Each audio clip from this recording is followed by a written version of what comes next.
Well, good afternoon there, ladies and gentlemen. Welcome to the Lenovo Intel Valorant Open in association with Croma. I'm your host, Assassin 47. Joining me on the desk is Aggressive. And yep, we do have a little bit of a switch to do here. I'm going to be casting alongside Aggressive today.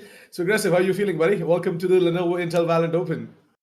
Honestly, I'm really excited for this. I've been looking at this team and, of course, this tournament for a really long time. And the fact is that both, like, honestly speaking, every single team down in this tournament are just giving it their all. And now, this is a matchup for the books as well. It's going to be ALC going up against the side of Team FANGS. And Assassin, you know how much I love Team FANGS, primarily because their track record initially wasn't the greatest, but now that they're in these tournaments and now that they have gained the experience, they are a driving force in our entire country. Well, to be honest, I'm not even going to lie. I was just taking a look at the schedule as well, and the schedule for the day looks really, really interesting, Aggressive. I'm not going to lie. We are going to be starting off with Team ALC versus Team FANGS, and that little bit of a calm that was there before I talked was maybe the calm before the storm. And I guess Team FANGS they definitely are going to show us something really, really interesting against ALC. ALC, on the other hand, they have got some surprises as well, and I guess overall, it is truly going to be an exciting day to start off with the specific match, right? Fangs versus ALC, especially on the map of Haven. I'm truly very excited to see what ALC are going to do because we all know that Fangs kind of love the map of Haven and their composition, especially on the attack side, is quite stronger than any other team out there. Completely agree with you on that. Fangs being such an aggressive team, they love to use their raw mechanical talent against every other team. Doesn't matter who they are. Let it be global. Let it be velocity. They're like, no, we're the better players. We're gonna go in your face and we're gonna out aim you. We're gonna take the side for ourselves. Get the spike point down. Get that win for our end. That's how dangerous Fangs is. Like whenever I think of Team Fangs, I instantly think about a team such as the Esports team, T69 previously, and of course the side of Samurai Esports, who love to be aggressive, who love to take aggressive forms of map control and then use it to their advantage to bring them that edge in a lot of these firefights. And now that Team Fangs are going up against the side of ALC. ALC, a team that are much more known for their control-based playstyles. The real question in my eyes will start to arise that will ALC be able to adapt to the aggression and counteract the plays that could be coming on down from the side of Team Fangs, or will Team Fangs just throw ALC through a curveball and play slow themselves and play a different type of playstyle entirely? That's true. Really looking forward to what exactly is going to happen in this specific match. Currently, the agent selection is going on, and as soon as it is going to be done, we are going to move straight into the match as well. But yeah, guys, before that, I want to give out a huge shout out to our sponsors, Lenovo, Intel, and Croma, for making the Lenovo Intel Valorant Open possible. You guys should definitely check out some of the best deals going on the Legion Gaming notebooks powered by the all new Intel Core i7 processors. Exactly. Link down in the description below. There's a website link for Croma, or you guys can now physically go ahead and visit any of your Croma stores nearby and check out these slick Legion Gaming notebooks as well, powered by the all new Intel Core i7 processors. So, yeah, while you're at it, we are definitely going to be jumping straight into the game in about 5-6 seconds because the agent selection screen is almost ready. And I can already tell you guys that the picks coming in from both of these teams are pretty surprising. From the side of Fangs, though, however, we are not going to be seeing much surprises. But from the side of ALC, we definitely are going to be seeing some surprises. What are your expectations for the agent selection? A little bit of a prediction here and there, aggressive. When it comes down to my eyes, the agent selection, of course, in particular, will always lean towards the side of being much more meta base because on Haven in particular, if you pick up the Astra, in my eyes, Astra is not really a must have pick whenever it comes down to this map in particular. But if you want to go in for that Astra, you need to pick up the Killjoy because if you're not picking up the Killjoy, you're wasting out on a lot of the potential combo plays that you could have had with your Sentinel player. And of course, you need to pick up that Phoenix because honestly speaking, whenever I think of Haven, there has to be a Phoenix. Him going down towards the angle of Garage, being such an explosive fragger for any of the different sides. And when you consider Phoenix, he can use his flame wall to cut down the entirety of C side, easily cut down the A side, use his flashes to try and take aggressive side control and be safe in the meantime as well. And especially with his runner back available down towards any of the sides such as B or A, which are harder to take if you don't have that first initial entry fragger to rush you through in.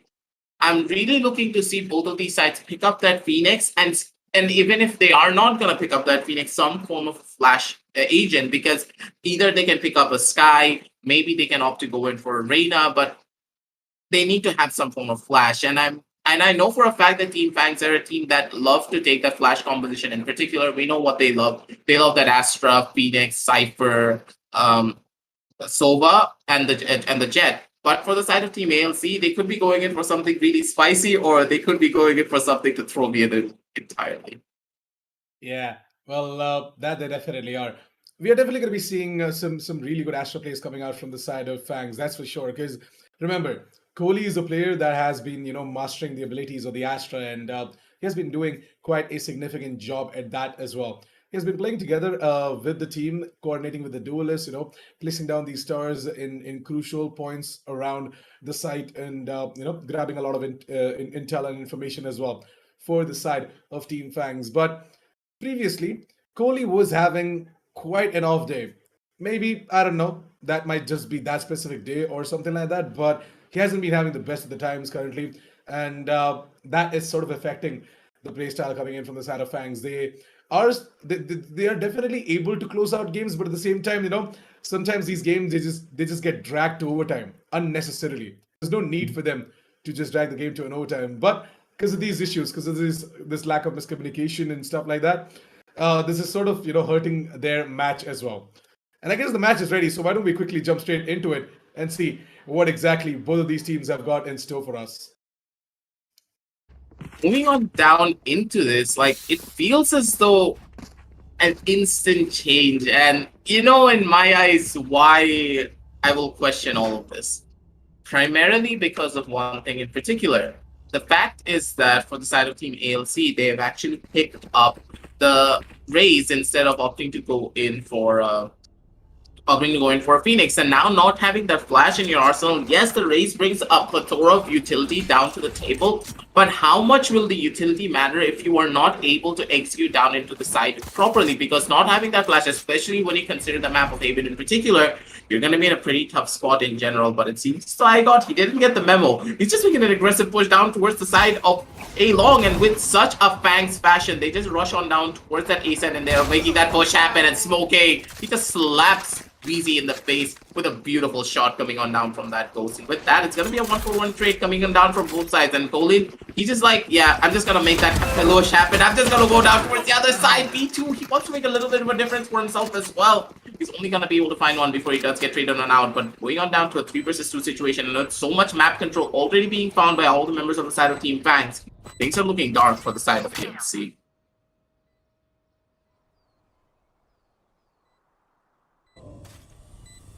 And now, with the push coming on down from the side of Axter down towards the back end of the side, the grenade goes on through. He's going to be able to find out one player, but such beautiful usages of utility. Flashes come on, the hot hands come on down from the sidelines as well, and Cactus, he's ready for that backstab. Comes on in down from the sidelines and just takes down 2. 3 kills for Cactus and a beautiful run coming on down from the side of Team Fangs. The execution was so clean.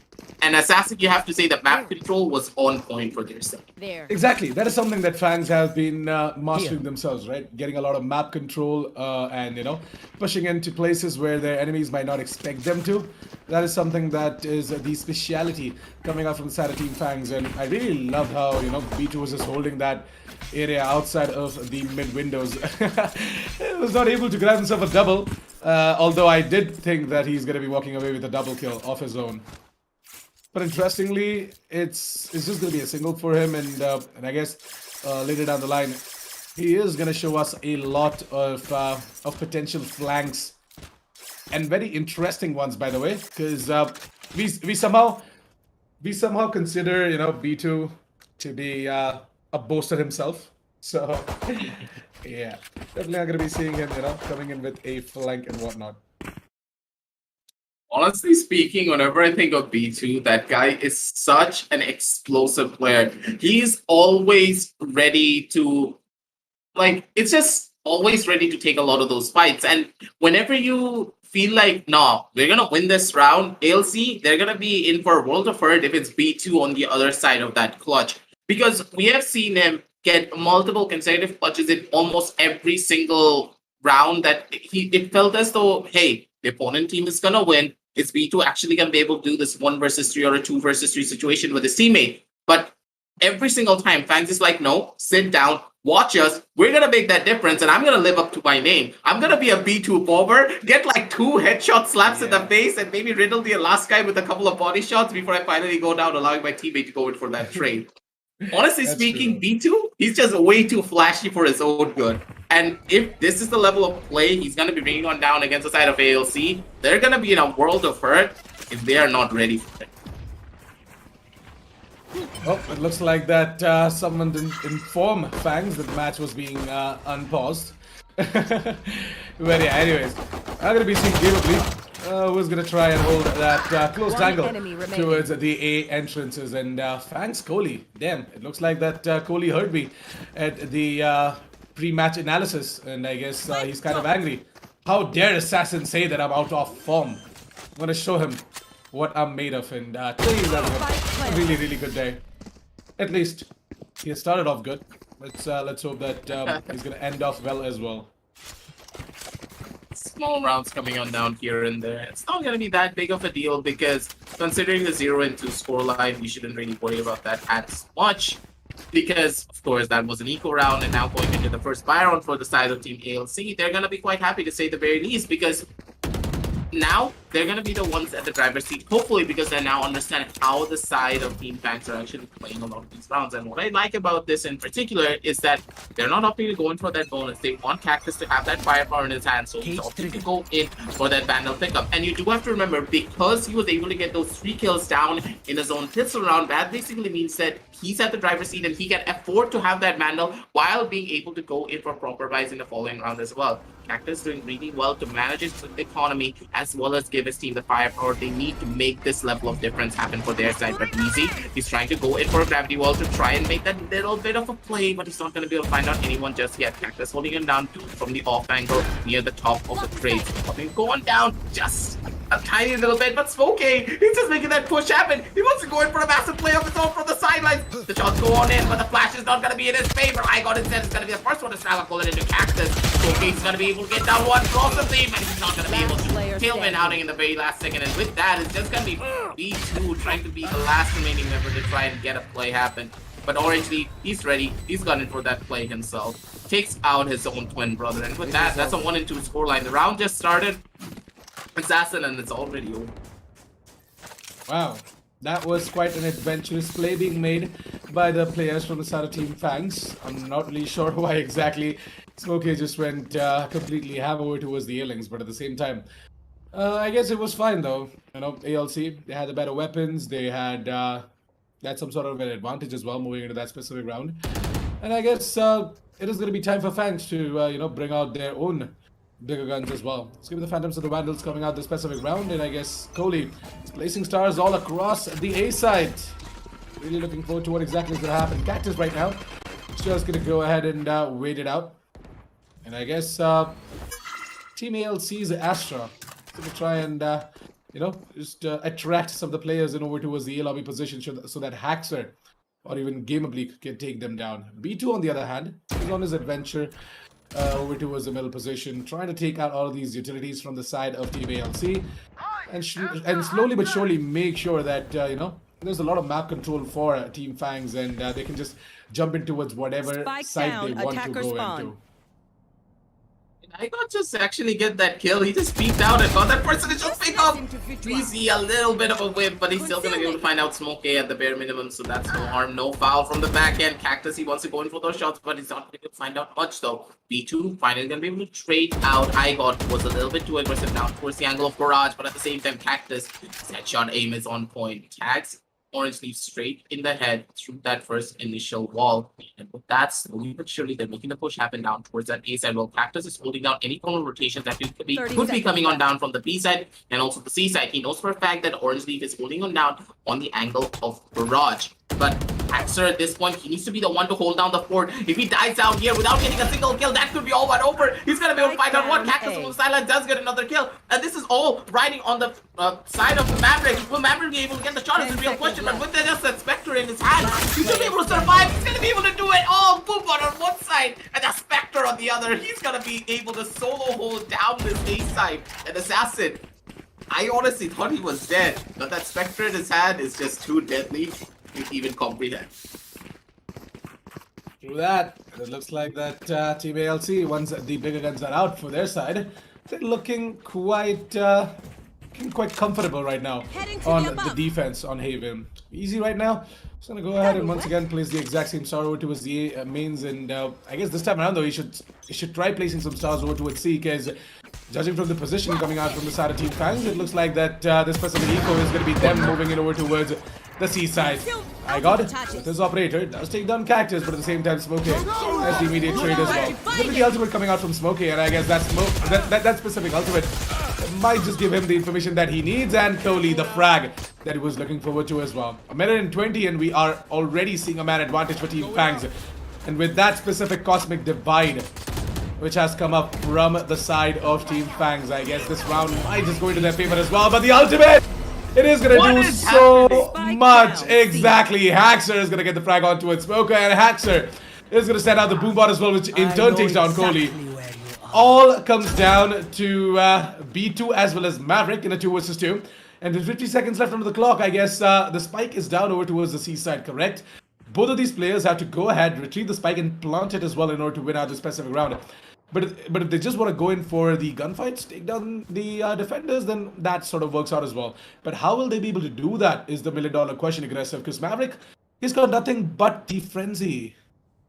30 seconds left. A lot of the pressure will ride on B2. If B2 is able to get that first initial pickoff at the bare minimum, this will open up the entire side and allow Maverick to go on for the push himself. But with that, he gets a little bit of information that one member is pulling down from the angle of platform. B2 is slowly but surely making his way down forward. And just as I was stating it before, B2 could be a B2 forward, and we know him to be. He's gonna be able to fight one. He's gonna be able to fight two. This is exactly why B2 is such a deadly player. Even on his thrifty rounds, he's always dangerous and he's always ready to live up to his namesake. He just nuked the entirety of that seaside. He was able to get those 2 kills just over the tiny little bit of information that Maverick was able to give to him. He didn't spot out both of the players. He was only able to spot out one. But B2 understanding the fact that, hey, maybe if they tried to play together on down one singular sideline, maybe they would have been able to get that kill down onto B2, shut him down, and get that trade off. But the positioning was just not there. They were not ready for it. They were not expecting B2 to make that push down from the angle of the C-long position. Beautifully done from B2 to get that clutch and get the round away from the side of ALC. A little bit of a timeout coming in from the side of Team FANGS, and I guess Team FANGS, they definitely are gonna, take this timeout, and they're gonna figure out what exactly is going wrong for them.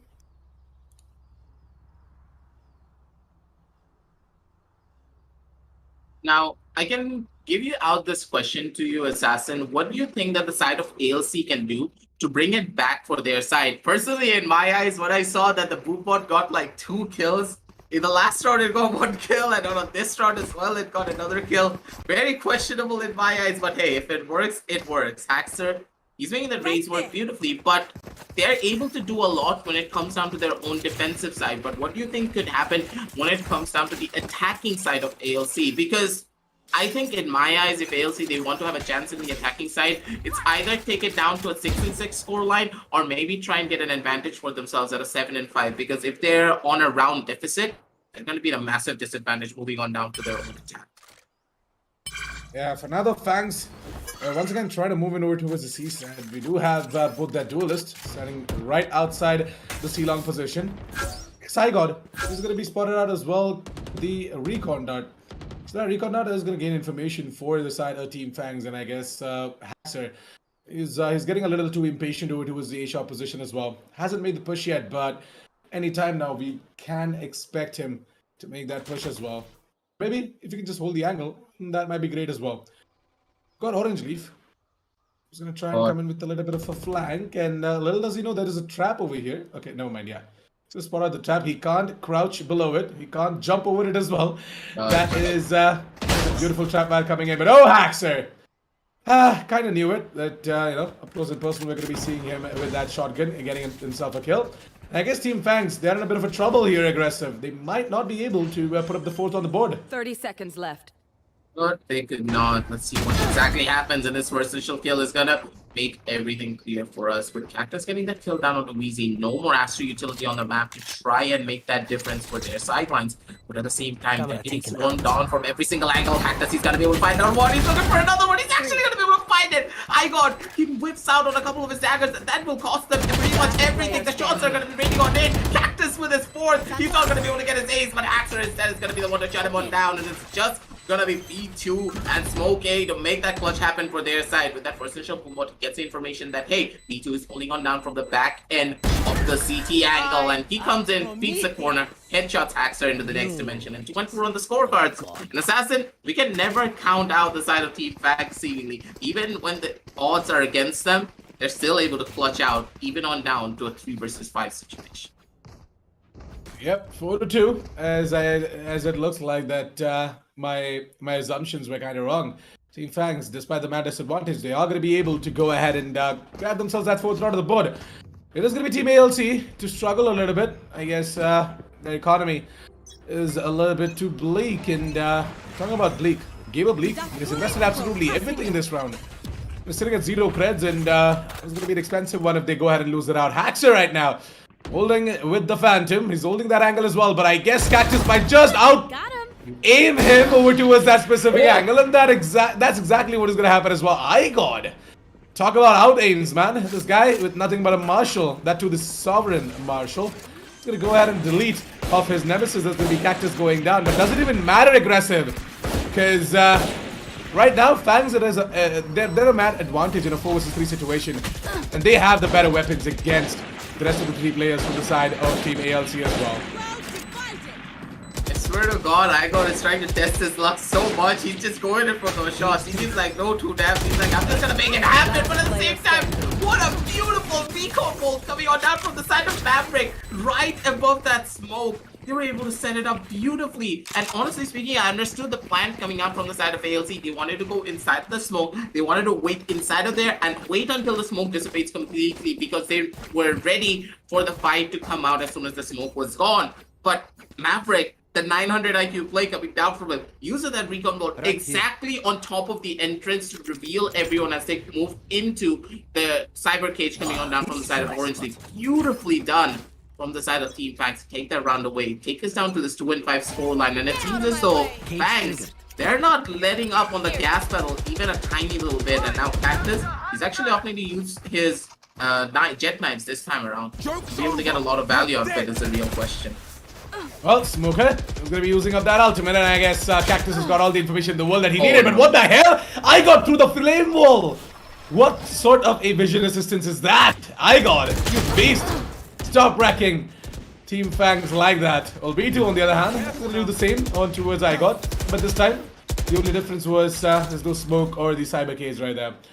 Easy has come in to defend the seaside a little bit, but at the same time, Orange Leaf with the Ion Sheriff completely destroys and deletes Maverick over there. With Maverick and Cactus both going down, things are going to be a little too tough for FANGS, but at the same time, Cody is still alive, and this guy has been feeling it for the day. But Orange Leaf is going to be a little bit more better in terms of the positioning there, and Orange Leaf on a kill streak, and a 4th one as well on the board. What the hell? They convert a round which they had no business winning. That's something that we definitely are surprised to see from the side of Team ALC. Scar peek and a half coming down from the side of Orange Leaf. I mean, I think we may need to call on Scar God. Nah, don't call it Scar peek. Nah, I don't think so. Scar God is gonna be happy. Yeah, he loves it when we use it. When we use it for him, not for anyone else. For sure. Man, it's gotta be one of the fastest white swings ever. Orange Leaf, he just literally smoked the corner, and Smoke is like, Nandi? Who's this? Then immediately gets popped in the head. Beautifully done from their end, but Cactus! He threaded the needle perfect. They got a kill down on Igon, who was pulling on down with an operator, ladies and gentlemen. And with that first initial pickoff, that's gonna be a massive dent that comes down the terms of his own confidence, because now he's not gonna keep that mid-end corner that much that often, Axer comes in with the ultimate, not really gonna get a lot of value. Maybe a tiny little bit of damage down onto the side of Cactus, but that's pretty much it. Maverick pulling him down from the back end of the right-hand side corner. Weezy coming on down from the angle of Garage. He's gonna be able to find out 2. He's gonna be able to find out 3. Weezy, this guy is an absolute beast. He's able to shut down all of the pushes that could be coming on down from the angle of Garage, and with that presidential pickup, they're gonna be really happy. And now it's all up to Maverick. Okay, it's all up to Cactus. Try and clutch this one out. He does get the first initial kill. He knows for a fact that Gamer Bleak is holding on down from the right-hand side of the side. He knows a lot of information at the very least, and he's gonna be able to find one more Cactus. His crosshair placement is on point. His aim is right on stage, ladies and gentlemen. And with that, Cactus, he's now going on down for his second ace. Try at that second ace, sorry. Will he be able to get that 4K? Will he be able to break the streak of the 4K gods, ladies and gentlemen? Will it be SK Rossi or will it be Cactus himself? Is the real question. Now going on down to a 1 versus 1 situation. Does spot out the head. Will he be able to get the shot? But no, Haxer, he's gonna be the one to take him on down. Well played coming down from the side of Cactus, but I think that he did not notice the head pop out from the side of Cactus. What a topsy-turvy game here, man. It's truly interesting to see both of these teams just going so head-to-head, and you know, it's just a back and forth affair, at least for now. It's gonna be Team FANGS to be on the lead, and I guess it's not gonna be that long until we see ALC putting up their 5th on the board as well. So looking forward to seeing them, you know, tie things up on the scoreboard. And ooh, Smoker sort of gonna be sucked into that gravity well, but at the same time, Hatcher is gonna be completely concussed. Look, it looks like that Cody put up a concussion over there. They're taking it slow and they're taking it systematic. That's what Team FANGS does. No, sorry, that's what Team FANGS does when it comes down to a lot of the rounds that they did not win out on. I got beautiful shot going on down to the side of Cactus. Gets his revenge this time around on this round in particular, and with that, Pickup, they're going to be quite happy keeping things moving on down forward. IGOT still has his knives, all 5, so he can easily go in for a couple of his own plays. Maybe the Korean Jet, maybe a couple of his own spicy pickups, but he's not going to be able to just yet. Smokegate close out the hot hands, puts on the curveball as well, spots out IGOT down on the back end side corner, but it's just not going to be enough. He's still alive, he's still going for a couple of his own plays. Gamer Bleak's gonna be able to take down V2 and Haxer take down Smokegate coming on down from the side of Heaven itself as well. 5 and 5 on the scorecard already. And the rounds just pretty much start and it's already over. An Assassin, in my eyes, I'm gonna throw out this question to you. It feels as though Team FANGS, they're constantly going in for the same plan over and over again, and that's in what's hurting them the most. That's right. It kind of looks like that, you know. It kind of looks like that this game might just go the distance. Aggressive. Might just be in overtime as well, you never know. As I said, right, the curse for Team FANGS is sort of still there, so I guess that kind of makes sense. I got for now, though. We are going to be seeing him getting himself a frag right off the bat, and interestingly, Smokey is going to pick up that specific orb, and I guess if he can just grab himself a couple of kills, then he's got his ultimate ready, which might in turn help them in order to make up for the fact that they are a man down for now. The Phoenix definitely gets double life, right? When he goes out and activates that run it back as well. But for now, though, it's going to be B2 and Cody to try and move it over towards the garage position. A minute left on the clock, aggressive. And things are starting to shape in a way where you know, Team ALC are sort of coming to an understanding as to what exactly FANGS love to do as well. And Maverick is going to be dropping in that recon dot, and Hax's position is going to be revealed as well. A shot dot is going to be put down, and I guess it's going to be time for Smoker to move it over towards the B side. Oh, he has spotted out Haxer, but at the same time, Smoker has to deal with 2 players. It is going to be Igor on towards the left-hand side, and Haxer over towards the right-hand side. I completely forgot about the third one as well. That is going to be the Boombot himself, but Haxer, he has absolutely got it through the flame wall. What the hell is up with ALC today? They're hitting some nutty shots that through the smokes and the flame walls. Honestly speaking, he's just having a field day at this point. All the members of the side of ALC, they've broken down the strategies that could be coming on down from the side of Team FANGS, and they're just taking the bull by the horns and then literally throwing the bull out of the window. That's exactly what's happening, and it's being done beautifully from their side as well. That's what I like about the side of ALC. They are adaptable and they are taking all of the hits coming on down from the Team FANGS running. They're not even slowing down whatsoever. They understand what they need to do. They understand how they need to take a lot of the fights, and they are pushing the side of Team FANGS against that wall. And here, down on the last round of this half, this could be all but over for their side as well, because he does get the potential kill down onto B2, and now you don't have that Sentinel anymore. You do not have that crutch player on your side to try and make that difference. If you want to go down into a flood situation of your own, he wants to go in for that shot. The timing's not going to be in his favor, but the shots are going to be raining on in. Worsley coming on down from the back end. Gamerblink does come down from the sidelines. He does throw a shock dart in the face, but Cactus, he's not going to be able to survive for long. That's all but over. 7-5 on the scorecards, Assassin. And the round's just starting and it's already over. And Team FANGS, they're on the back foot. ALC, they have the best possible advantage on their side, moving on down to their own attacking half. 7-5, they can't ask for anything better than this when it comes down to their composition. That's true, man. 7-5 is a really, really good way in order to end the half. And I guess Team ALC are going to be very happy that they won out the half as well, especially on the defense. Now, Haven is an attacker-sided map, and we know for a fact how good ALC is on that attack as well. And we, at the same time, know for a fact that FANGS is a little bit too weak on the defense, so they have to work on the defender's side of Haven. Attack was their stronghold, and they have been defeated on that attack side of theirs.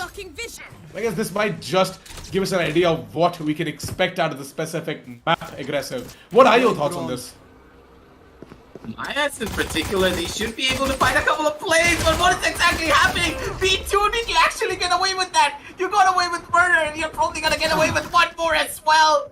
B2, he takes out 2 players while running on down in front. B2 can't believe in himself. The level of whips coming on down from both of the teams was a little bit questionable, to say the very least, but the very end of it all, B2 got 2 kills before he got traded on out. So I guess it's okay, Assassin. Yeah, I guess. Oh no. But at the same time, Cactus trying to come in with a little bit of a flag ban. He'll get taken down by Wheezy. And hold on a second, how did Orange Leaf did not... What? I have retrieved the How did Orange Leaf not spot out Cactus? Did Cactus just walk in from the windows or something like that? I guess that was the case.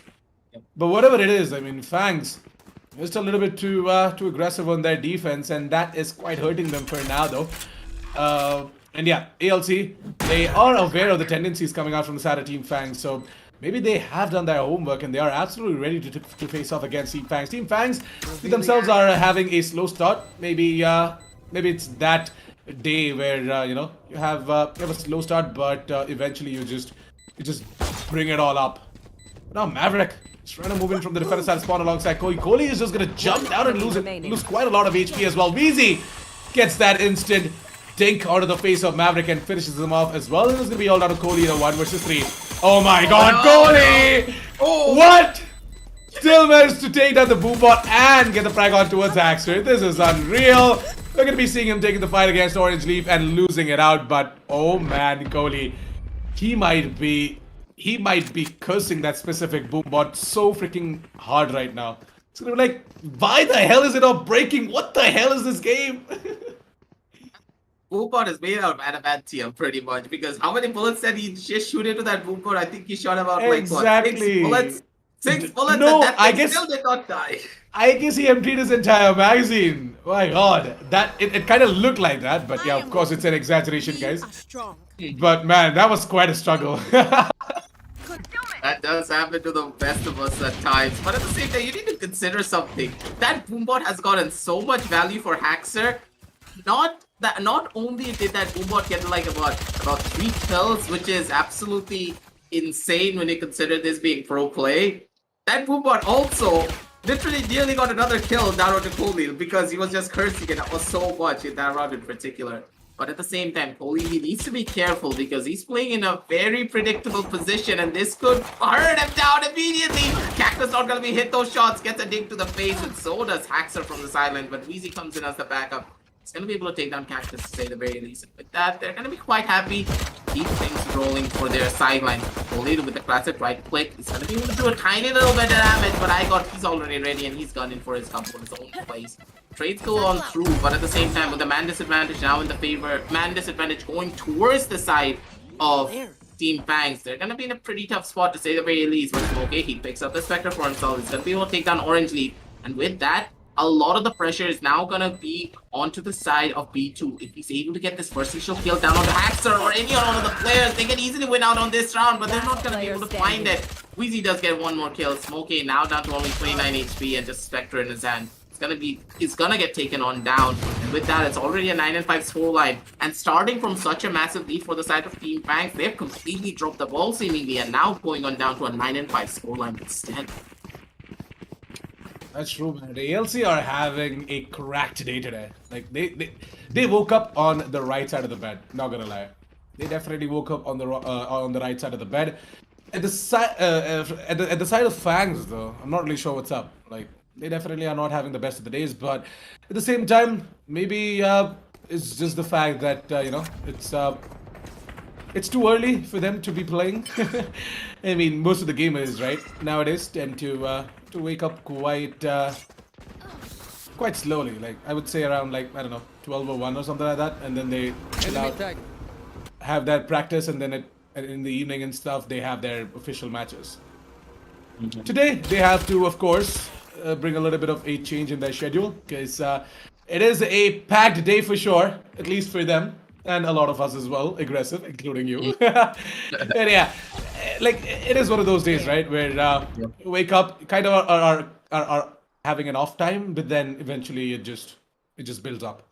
And FANGS, I'm definitely sure for a fact that with the right amount of time, they are gonna bring that level of performance as well that we are all expecting them to. Right now, Smoker is trying to move in from the mid windows, and eventually with a little bit of a flank, he might gather himself a couple of kills as well. The entirety of ALC are moving in over towards the A side, and I guess Maverick is getting ready with that specific cross-air placement, but you were not supposed to miss that, Maverick. You're supposed to connect that shot, but oh, Kohli! To find Haxer while he was trying to, double test his way into the side. VZ, on the other hand, knows for a fact where exactly Kohli is, stationed himself, and it looks like that Smoker at the flank. It worked out. As I said, a couple of kills, and he's finally going to get taken down. Kohli comes in with a trade, and that's going to be the 6th round of the board for Team FANGS.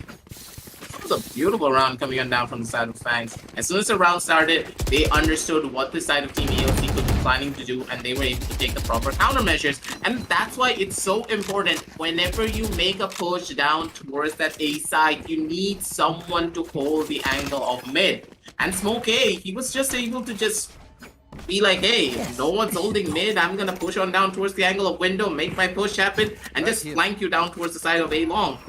And you cannot always rely on the fact that you will be able to break into the side. Sometimes you're gonna get stopped before you are even able to make a proper push down forward. And that's exactly what happened in this round in particular. They waited for too long, and I can't hear a damn thing. So many bullets going on down onto that mid door, the garage door assassin. Like, honestly speaking, they were spamming that and probably went through like, what, 2 clips worth of bullets from their Phantoms and their Spectres. Well, to be completely honest, aggressive, what I think is that this specific round should pretty much go to the favor of ALC as well. I mean, of course, judging from their buy and whatnot. But at the same time, I'm not really sure why Smoker did not invest into a shield. I mean, what's up with that? Was that like a late buy or something like that? I think he got damaged through the wall, and the UI probably bugged out just a tiny little bit, because I think he did heal himself. He does have a shield icon on him, so probably just got damaged out through the wall banks. But you know, I guess no harm, no foul, to say the very least. But at the same time, the push is going to be going on down. Cactus is going to be the first one to get the first initial kill. Maverick just chimed on down from the side as the hot hands coming on down. Strong from the side of Smoke A. And with Cactus getting a triple kill for himself, he's looking for a couple of more. He wants to have 4K, and the 4K curse is always there. He's never going to get that ace, but he's going to get 3 consecutive 4Ks back to back to back. And with that, that's a 9-7 scoreline, ladies and gentlemen, already. And Team FANGS, they're coming out of the gates kicking. It was my bad, actually. Yeah, he did invest into the shield, but then I guess he took some damage and then he healed himself. And thus, him losing his shields, but sticking at 100 HP. Well, the 7th round of the bow for FANGS, and I guess they are looking to tie things up with the scoreboard. And with the economic damage that they have put in on towards ALC, I guess they might just be able to bring it up to 8 at least. Not really sure about the tie, though, but yeah, they're definitely going to bring it up to 8. Right now, Cactus! What? Through this smoke. What the hell is happening today? He's gonna find himself a triple, by the way. So, yeah. Definitely going to be seeing him getting a quad as well. Game Oblique is coming straight into his crosses. It's going to be Cactus to be ready. Never mind. Smoker is going to be stealing that kill from the hands of Cactus. It's going to be B2 to finish it off on towards Orange Leaf. But yeah, what the hell is up today, man? Aggressive. People are getting all these nutty headshots through the smokes. Probably today's the day of the smoke terminals, pretty much, because there are a couple of days where one of the matches... Everyone's a Stewie 2K today. Yeah, everyone's just a Stewie 2K. They're like, hey, I can hear the sound. I have like HyperX headphones probably right now. I can literally see you, but I can't see you at the same time. I hear you. That's exactly what's happening every single time. Through the smoke, through walls. Doesn't matter what's in front of them. They're going to be able to hit those shots, and they're just headshots. Normally, whenever you spam through a smoke, it's probably a body shot kill. But for these players, nah, who hits body shots anymore these days? I'm going to hit a headshot, and I'm going to be the one to take you down out. But at the same time, I kind of feel bad for Cactus. That he's getting so many 4Ks, so many 3Ks, but he's never going to be able to get that ace. So yeah, with the timeout being active from the side of Team ALC, they are going to try and, strategize their move for round number 18. So what exactly they are going to do. And, yeah, I guess FANGS, they better be ready for whatever ALC is going to throw at them. By the way, I heard a couple of rumors as well regarding ALC players. So, yeah, interesting roster shuffles might come in, guys. Stick around for that. And yeah, I wish all of them, good luck for their future ventures. But now there's going to be Smoker and Cactus to try and rush it over towards the C-long position. I guess this aggressiveness is just working out for them. Cactus does get the frag on towards Icon, but no! This is exactly what we did not want to see. It's going to be Haxer, get himself a double, and I guess with that added man advantage, going to be seeing Team ALC trying to move in over towards the A side, or maybe even over towards B. I don't think so they want to go in over towards the C side. Honestly speaking, Haxer makes me want to change my tune about Raze being bad on Haven. Like, this guy and his utility usage is so on point. He knows exactly what to do. He knows what to use at what time. He knows for a fact of how to peek a lot of the corners. He knows how to use his satchels, and he's getting so much value out of every single one of his utilities. We have not seen any form of Hiccups coming on down just yet. He's able to get a kill with his ult every single time. And I'm sorry, Hicka, if you're watching the stream. I did not mean it in that way. But, it's a community thing. We all he definitely is going to watch the stream after this game, though. Because, it definitely is his own game. 30 seconds left. That's going to be a little bit of a problematic tune to move on down forward. But yeah. Aggressive, I wish you all the best, man. No, you can't do me like that. Come on. And yeah, Haxer, I definitely wish him all the best because he's going to go ahead and face up against Kohli. But Kohli, one more shot down and he's going to get taken down. But what the hell, B2? Gets himself a collateral, and ladies and gentlemen, it looks like that is going to be all down to Orange Leaf in a 1 versus 3, and with little to no time left, it is going to be the 9th round of the board for Team FANGS. Ladies and gentlemen, as I said, it is going to be that even Stevens on the board, and it's going to be 9-9 as we move on towards the next round. Orange Leaf with a beautiful headshot at the very end does get a little bit of a vengeance skill for his teammates, but at the same time, it's even Stevens on the scorecard, just as Assassin said.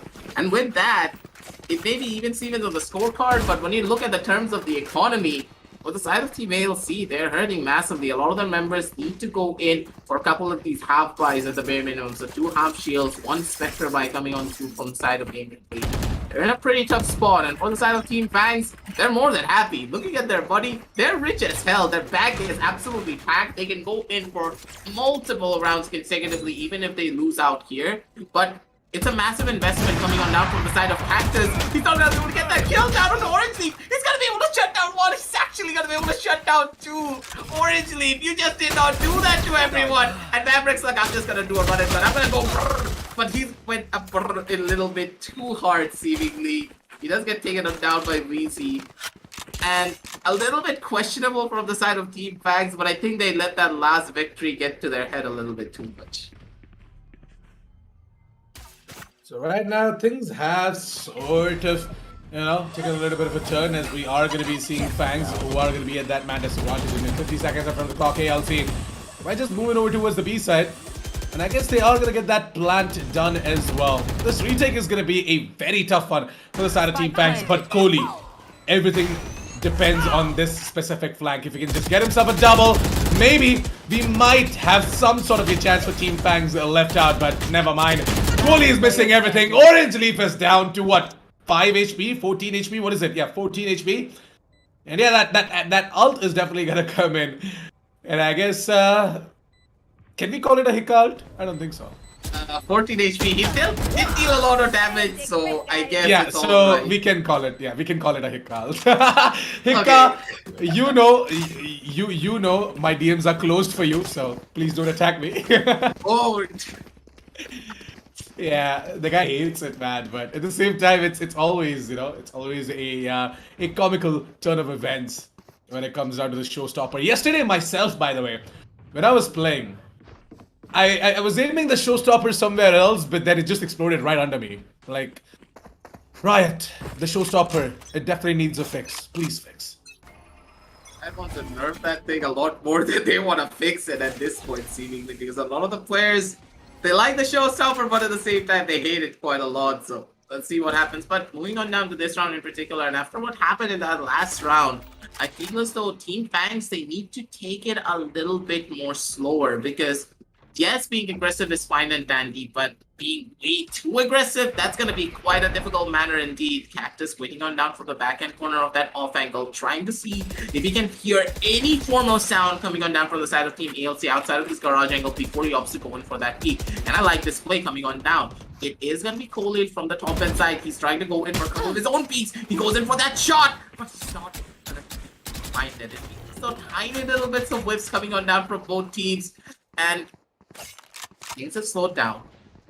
A lot of the members of the side of Team ALC, they're trying to square up all of these sides to see what they can find. And I like this. Haxer, he's making a walk up down towards the A side. He wants to make as much noise as possible there to make that difference happen for their end. But Orange Leaf, he could be walking into the waiting hands of Smoke 8, holding on down with that operator. He actually lets it go in the main last second, and that's gonna hurt quite a lot. But the shot is not gonna hurt whatsoever. He's gonna be able to bob in left. He's gonna be able to bob in right. And with that, they're going to be quite happy to say the very least. He's not taking down on the right angle. He hears the footsteps of Kohli, but he got disorientated at the very last second. He's not going to be able to find a lot of value. Kohli comes it down from the sidelines. He's going to be able to What the hell? Maverick uses the Hunter's Fury to kill his own Astra after the Astra killed the other Astra.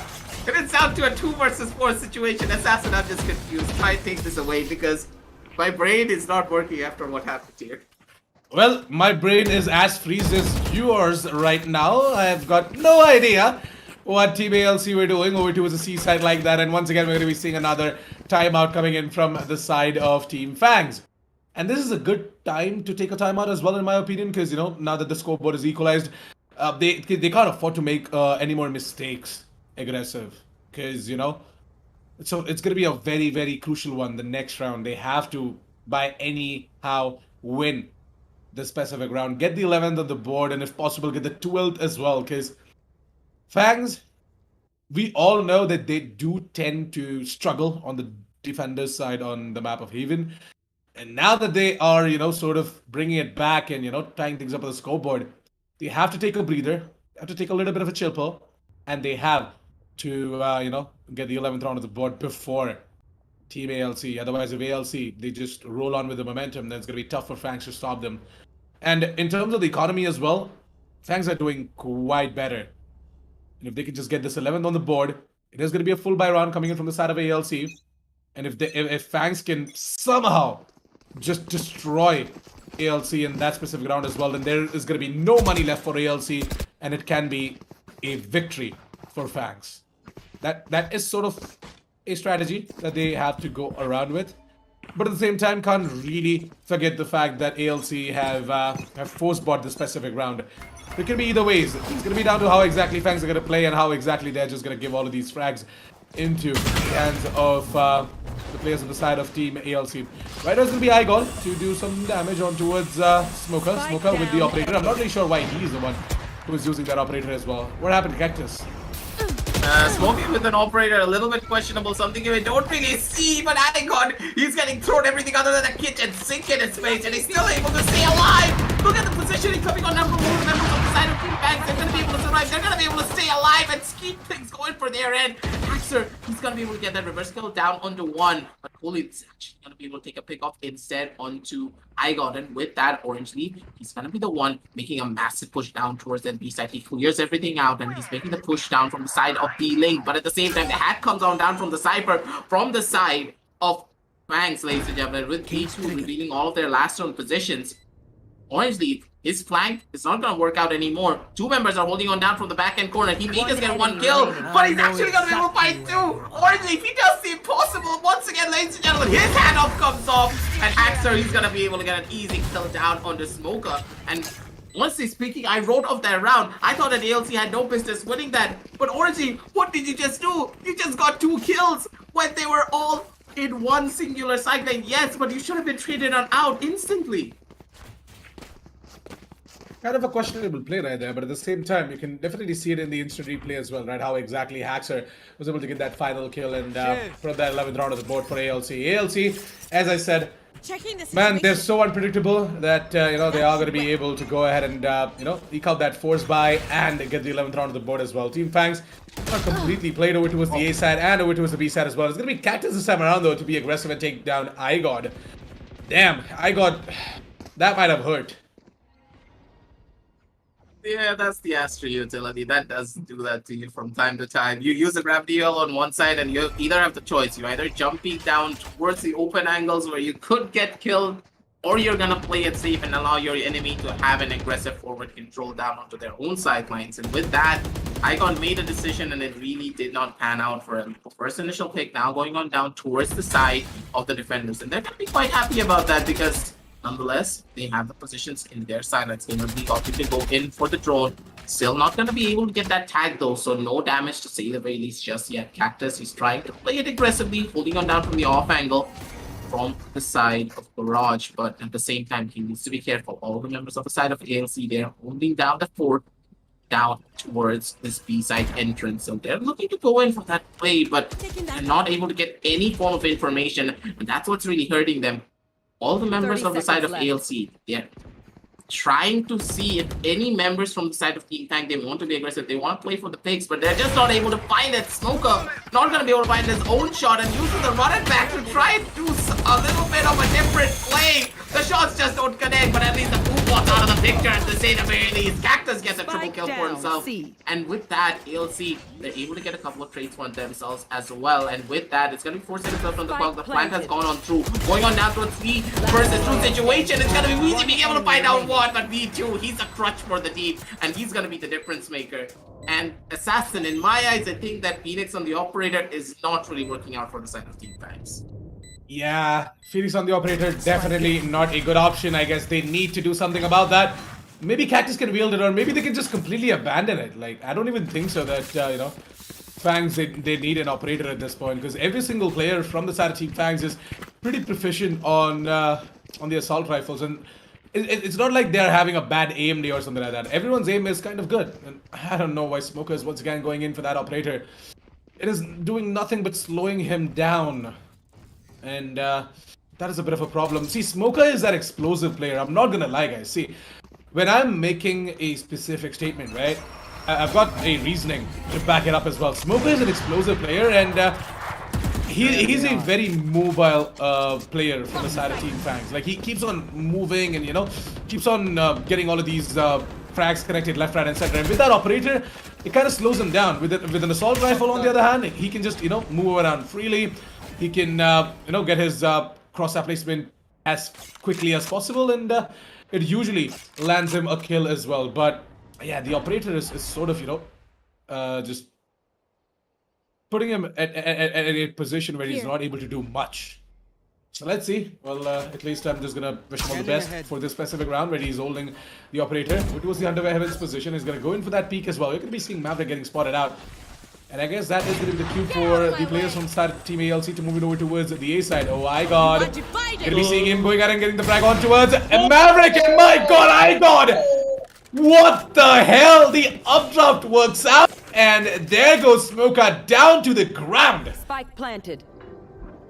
That was like a slap to the face. You know, whenever your mom just takes a sandal and slaps you if you're not being good or if you fail the test, that's exactly what it felt like. Smoker, he was just not ready for any of that. And with that first initial pickoff, that's going to be beautiful coming on down from all the members of the side of ALC. They get side control, they get another kill down on the Colin as well. But with that, it's already over. One more member remaining. It's just going to be B2. And with that, it's a flawless round coming on down through for the side of Team ALC. And he's having a field day with those knives, Assassin. It feels as though he just does not miss. What is this guy on? What did he eat for breakfast? Because I need to eat that for breakfast as well. I'm a jet queen, and I need to know how to use those knives that well. Maybe he didn't have breakfast. Maybe he's just too hungry. That's why he's just, eating up Team FANGS alive. I like that assessment. I really like that assessment. He's really bad and he wants to end this game as quickly as possible. He wants to get some food in his stomach and that's exactly what he's trying to do. He's like, alright guys, I have my knives. I'm just gonna go in. I'm not gonna go Korean jet style. I'm gonna go Indian jet style. I'm just gonna slap everyone in the face with my daggers and just take them out. And with that first initial pickoffs now going on through, for the side of Team FANGS, they're on the back foot now. One more round for the side of Team ALC to take it all away, and one more round to equalize things and bring it back to overtime for the side of Team FANGS, ladies and gentlemen. But at this stage, with so much control in favor of the side of Team ALC, will the side of Team FANGS be able to do it? And it feels as though B2, he may go a little bit too aggressive and he could regret the decision entirely if he's not careful. Revealing area. But now though, looks like that Maverick. You're going to be seeing him struggle a little bit, at least with that Stinger. I'm not really sure what he's going to be able to do with that Stinger. Up close and personal, it might work out, but what about the long-range fights that he might have to take as well? For now, he's just holding over towards the B site and it's not doing much. Oh, hold on a second. 30 seconds left. Two of the players just instantly disconnected. Kohli disconnected, by the way, from the side of Team FANGS, and oh, never mind, he reconnected as well. I'm gonna be that is gonna sort of, alert both of these teams right now, and they kind of are gonna be in that panic with the capital K situation as well. B2 right now is holding up the angle over towards the shot position, but PC goes there and takes him down. It's gonna be Haxer to pull out the showstopper. Are we gonna be seeing another hiccup ult moment, or are we gonna be seeing him getting a kill? Never mind. No hiccup ult moment, as he's gonna go ahead and get into the frag on towards Cactus. That first initial kill, that's gonna be beautiful done from him, but Spoka, he's gonna be alive. He throws out another curveball. He goes out left, he goes out right. Gamerbeat's gonna be able to get one kill. Kohli coming in from the sidelines. Doesn't matter if he got disconnected. He's gonna get a triple kill for himself. Spectre spray, beautifully done to take down the three players. And with that, ladies and gentlemen, they keep their tournament dreams alive. 12 and 12 on the small cards already. What just happened? Everyone just disconnected and they were just back in a matter of seconds. Beautifully done from the side of Team FANGS, ladies and gentlemen. But honestly, Assassin, that was too hectic for me personally. Well, it definitely was. And I'm not gonna lie, the way Kohli got it all back for the team as well. He's gonna be that star player as well that, everyone is gonna be appreciating today, especially the FANGS management as well as the entire team. They're gonna be very happy with the performance being put up by Kohli, despite a little bit of a panic with the capital K situation over there at the start of that round where he got disconnected. He kind of got it all back. Finally reconnected and, put up that triple in order to drag this game to an overtime. Well, ladies and gentlemen, before we jump straight into an overtime as well, I would like to give out a huge shout out to our sponsors, Lenovo, Intel, and Croma, for making the Lenovo Intel Valorant Open in association with Croma possible. Without their support, you guys wouldn't be seeing all of this jazz in front of your screens. So please go ahead and check out some of the best deals that are going on the Legion gaming notebooks powered by the all-new Core i7 processors. The Croma website link can be found down in the description below, or you guys can just visit any of your nearby Croma stores in order to check out the deals as well. But what an exhilarating display right here coming in from both of these teams. Aggressive. What are your thoughts on overtime, by the way? What do you think? FANGS, they kind of, as I said in the pre-match analysis, FANGS, they do tend to, drag games on towards an overtime, but there is this sort of a curse that is going on as well, that they're not able to close it out. Like FANGS, they somehow struggle to close things out on overtime. And that is a curse that is going on, for Reckoning Esports as well, which we are definitely going to discuss. with their current roster. Reckoning Esports are kind of struggling, with their entire composition and their setup as well. We're definitely going to talk about it when a Reckoning game does pop up in front of our screens. But yeah, talking a little bit about Fangs right now. The last time I saw them dragging a game on towards an overtime on the map of Haven, again, they did start off on the attack side. They were not able to close it out aggressive. What are your thoughts on that? My eyes, personally, the main problem I see coming on down from the side of Team Fangs is the fact that when they win out on, let's say, 2 rounds, 3 rounds, or even 4 rounds consecutively, it feels as though when it comes down to the next round in particular, they just have that tendency of completely dropping the ball because they get a little bit too overconfident. They try and be the same level of aggressive all over again, and that's what's causing them to lose out on a lot of the rounds. And as soon as you break the flow from the side of Team Fangs, they need a little bit of time to bring it back for themselves. And in those type of situations, Team Fangs, they lose out on 2 rounds, 3 rounds, and sometimes even 4 rounds before they're finally able to adapt and bring it back for their side. And that's exactly what you're seeing here as well. Just look at a lot of the consecutive rounds won by the side of Team Fangs. 5 rounds consecutively as soon as the match started. But at the very end of it all, what happened? It felt as though Team Fangs, they understood what they wanted to do, but they kept on doing it over and over and over again.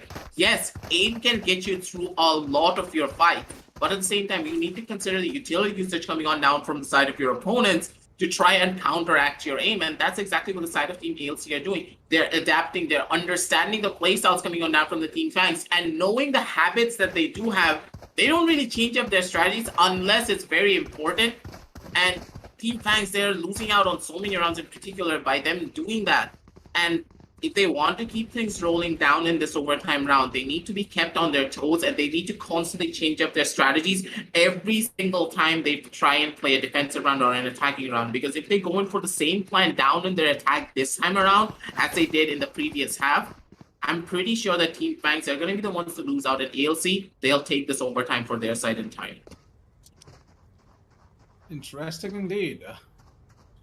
So, after all of that information that you guys just got feeded into by Mr. Aggressive, we're gonna be ready to jump straight into his round number 25. Ladies and gentlemen, it is gonna be overtime. We are starting off with Fangs on the attack, Orange Leaf on the defense. I mean, my bad, ALC on the defense. And yeah, Orange Leaf, I do, consider him as a really good player from the side of Team ALC, and the guy's been putting in quite a lot of work being a Sentinel. IGOT hasn't been having the best of the days, but he is putting on quite a show for now. It is going to be Team Fangs to, have an easy entry over towards the C side. They're going to plant the spike, and it's going to be time for that awkward 5 vs 5 retake. Aggressive, what do you think, man? Are ALC going to be able to get this retake done or not? There are tons and tons of utilities just being used over towards the C side, and it looks like that Cactus, he is going to be able to get himself a double as well in order to put Team ALC at a mad disadvantage, but that disadvantage is going to be instantly neutralized by Mr. Orange Leaf. Game is trying his level best in order to give some sort of a support to Orange Leaf so that he can stick the defuse as well, but there's absolutely nothing that Team ALC can do at this point. Smoker is just going to go in for that white peak and is going to take down Game and with that, ladies and gentlemen, Team Fangs, they are going to be in the lead as we move on towards the match point for Team Fangs and what could possibly be the last specific round of the specific match. You never know. I mean, we did see Team ALC, grab a couple of rounds on their attack as well. So it's going to be all down to how exactly this specific defense round is going to go for the side of Team Fangs. That was a massive misplay coming on down from all the members of the side of ALC, because you need to consider something. They used so much utility to try and flush out Colleen from their right-hand side position, but they were not able to flush him on out. They didn't have any shock darts. They didn't have a recon volt. They had absolutely nothing to make that play happen. Going in for a 5 vs 5 retake, you need to be very careful in the way you approach a lot of your utility play styles, and that's gonna be hurting quite a lot, and especially now, because just look at the situation. Cactus, he got the first initial kill, down onto, oh no, through the smoke, oh no. Last player standing. Yep, it's happening, ladies and gentlemen. I guess it's time to go ahead and announce your winners as well for this specific match. It is going to be Team Fangs to go ahead and get themselves a victory against Team ALC, as ALC are going to struggle to close it out. 14-12. Give it up for your winners, Team Fangs. Honestly, this round just started and I was like, hey, Team Fangs, they can win this one out if they constantly change up their strategy. And that's exactly what they did. Honestly, when it came down to this entire map, not once did they stack up down towards this B side, but in this round in particular, they made that call and Team Fangs were like, hey, ALC, their backs are against the wall. They're probably going to go down towards this B side. That's exactly what they did. And they were ready for it. Three people stacked on this B side. Khalil getting a double kill straight through the smoke. Cactus making a push down towards the side of Along, getting a kill down onto Orange Leaf as well. Everything just fell into place. And honestly, Cactus, just look at this man. 32 and 20 with a 360 ACS. The second highest ACS on the game was a 250 assassin. A 250. Cactus, he was having a field day, just shutting everyone down one by one. Let it come down to his snipes. Let it come down to his rifle. He got how many 4Ks, I think? What, at this point, how many 4Ks was that? He got like, what, 3 4Ks and 2 triple kills? Yeah, I guess he got 3 or 4 4Ks, I guess. Beautifully done from Cactus. And with that, Fangs, they're going to be able to close this one out. I think that the curse that they had previously that you were stating really did not happen this summer, but I think it's because of the Caster's curse, because the Caster's curse is much more bigger than any curse any team can have. Well, to be completely honest, man, Cactus, he definitely pulled a 360 onto his team ALC. We can definitely call it that. 360 ACS. You've got to be kidding me. 32 goddamn kills. Single-handedly, single-handedly bringing the entirety of Fangs up on the board as well. 10 first bloods. Closest to him was IGOD with 8. So I guess both Jets, they pretty much, fulfill their role really, really well. Like, by getting all of these first bloods, by opening up space for the team as well so that they can just instantly make their way into the site and, grab control. I'm not even gonna lie, the way Fangs brought it back in overtime, I thought that they are gonna struggle a little bit because they had a slow start to the day. But as I said, no matter how slow of a start you are having, if you are a well synergized team, well coordinated team as well, and you've got some of the best star fraggers in your team as well, then later down the line you definitely you pick up the pace and you get it all right back up, and that is exactly what Fangs did. ALC, on the other hand, they kind of had an off day. I'm not really sure what happened. Let's quickly jump straight into the highlights, and we are going to relive some of the moments if you guys missed any, by the way. So starting off with the pistol round, right? We did see Fangs go ahead and grab themselves the pistol round. It was a pretty damn good one, by the way, with Cactus and B2 coming in with beautiful flanks. Cactus especially get himself that beautiful spray down as you saw right in front of your screens. It was a 2-0 as we moved on towards round number 3, and as expected, as is the custom as well, right? The team with the better set of weapons, they went ahead and took up the first shot of the board as well. It was going to be ALC. So it became, 2-1 in favor of Fangs, and then they went ahead and got another round, which made it 2-2. Then Team Fangs, they slowly started understanding what exactly ALC is coming up with, and they had their star fragger, that is Cactus, who picked up the job of getting all of these kills on the board as well for the team, and getting these advantages going on in the favor of Team Fangs. So, slowly but surely, Team Fangs, they did put up rounds at the scoreboard, but at the same time, I was not happy with the performance they put up on their attack side, especially in the first half. Aggressive, what do you think? In my eyes in particular, when I looked at the attack side for the side of Team Fangs, I think they dropped the ball primarily because they were being way too predictable. And ALC, they just broke the code, they read into the strat book, and they were like, hey, let's just hold down positions from this angle, and this angle. And pretty sure that one of the members of the side of Team Fangs are going to push into us, and they're going to be the ones at the massive disadvantage. And that's exactly what ALC did. They were able to win out on the defensive side because of their composition, primarily because you do need to remember that Raze is just really powerful on the defensive side when you consider Haven, but as soon as you move over to that attacking side, that Raze is not going to get a lot of value. That is why, in my eyes, I believe that ALC just lost out in this round in particular. Just look at what happened in the previous rounds, and as we are going to be watching Khalil just hate the boom bot initially and get that kill. But I need to bring that up. I need to break my analysis and just bring that up because that came up on the highlights. But going on back to the analysis itself, the main thing in my eyes that happened wrong towards the side of ALC was the fact that they did not really have any form of flash. Not having that flash just hurt them massively when it came down to a lot of their executions. They were not able to break down into the sides because you need to consider the Astro Smoke, the Cosmic Divide, just completely cutting off an entire side, you not having a flash to push it through that smoke, basically means that you're walking down dry onto one singular corner. Basically mean that you need to play for the trades. And if your teammate is not able to find that trade, it's already over. You have no safe way of winning that round. That's what's going to cause a lot of the problems to happen. And with that, it was ALC dropping the ball when it came down to the compositional advantage. And it was Team FANGS with their slow, methodical, but aggressive gameplay being able to take it all away. They were able to bring themselves back, get a lot of the rounds that they needed to, and bring it back to overtime. Because honestly speaking, Assassin, when it was down to this 12-11 scoreline, I thought it was already over. And it was going to be the side of Team ALC taking the win and also this. Actually, they should have, by the way. In my opinion, they would have been able to, but at the same time, Kohli, with them flashy plays, he went ahead and got himself that triple in order to, keep the dreams alive for Team FANGS. And Team FANGS, they're going to be very thankful for Kohli. They kind of are going to be so happy that they might even give him a raise. Who knows?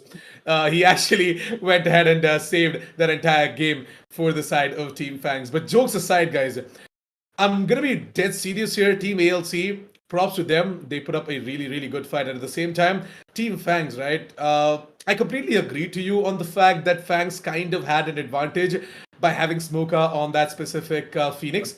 Whereas from the side of Team ALC, they did not have any sorts of flashes whatsoever. They had to use a live flash in the form of iGod in order to make these flashy plays over towards a specific side. That guy was just, popping off. He was just in some rounds, you're going to be seeing iGod just up in the sky. He's just using his updraft and, he's becoming that human life flash as well, so that it kind of distracts the enemies holding on to the side, whereas the rest of the attackers is just going to, pounce it on towards them and get the side control. But completely agree to you on the fact that, on the map of Haven, you definitely are going to need that extra set of flash as well in order to, just get that control on towards the site. And that is something that kind of put ALC on the back foot, but it's completely fine. ALC, you guys put up an amazing fight, and I can't wait to see what exactly you're going to do in your future games, how exactly you're going to adapt and evolve as well. So looking forward to that. But for now, congratulations Team FANGS once again on advancing on towards the next round of the Lenovo Intel Valorant Open in association with Croma. A huge shout out to our sponsors, Lenovo, Intel, and Croma, for making this specific tournament possible. We are going to be taking a short break now, ladies and gentlemen, and we're going to be back with the next game of the day. That is going to be TempesT versus Enigma Gaming. I know you guys have been waiting for this one, so don't go anywhere. Stay tuned. We'll be right back.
Seconds left. Last player standing.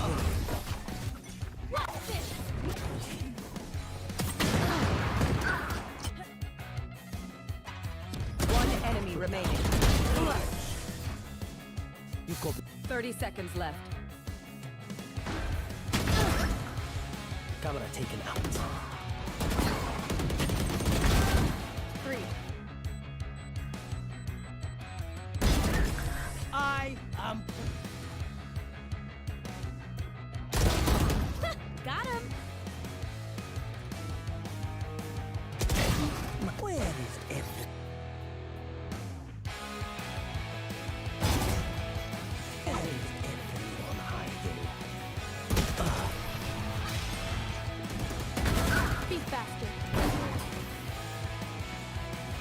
player standing. Eyes down.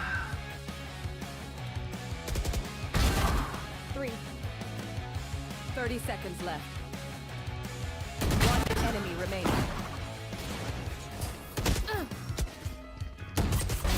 Nailed it. One enemy remaining. Flawless. Satchel out.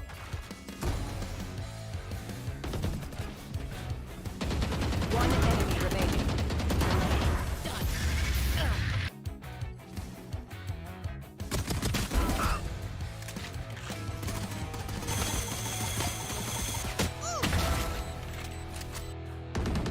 Satchel out. 30 seconds left.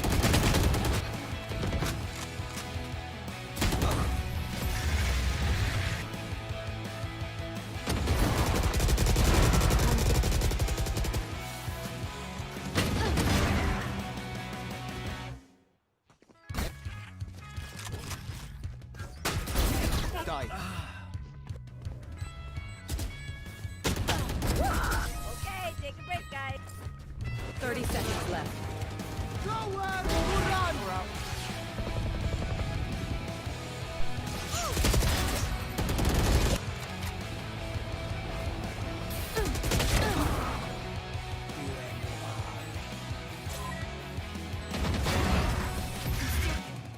Spike planted. Last player standing. One enemy. One enemy remaining.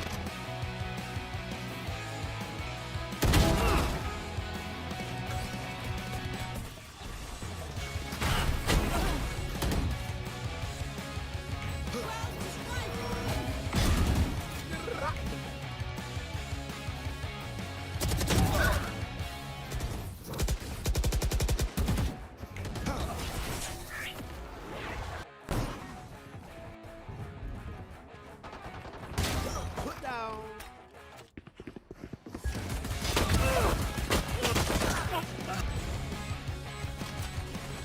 One enemy remaining. There you are. Useless in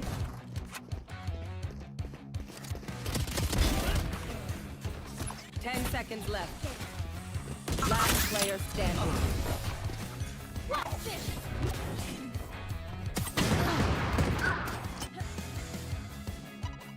One enemy remaining. You got 30 seconds left. camera taken out. 3. I am. Got him. Where is everything? Where is everyone hiding? Be faster. Player standing. Eyes down. 3. 30 seconds left. One enemy remaining. Nailed it. One enemy remaining. Flawless. Satchel out.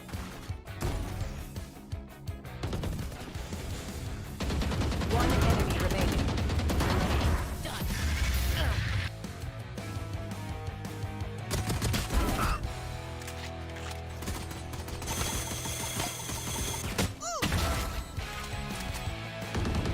Satchel out. 30 seconds left.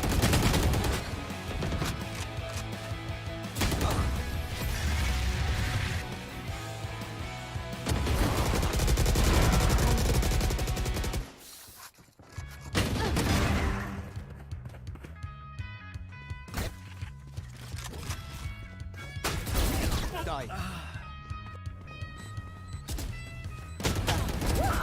Okay, take a break, guys.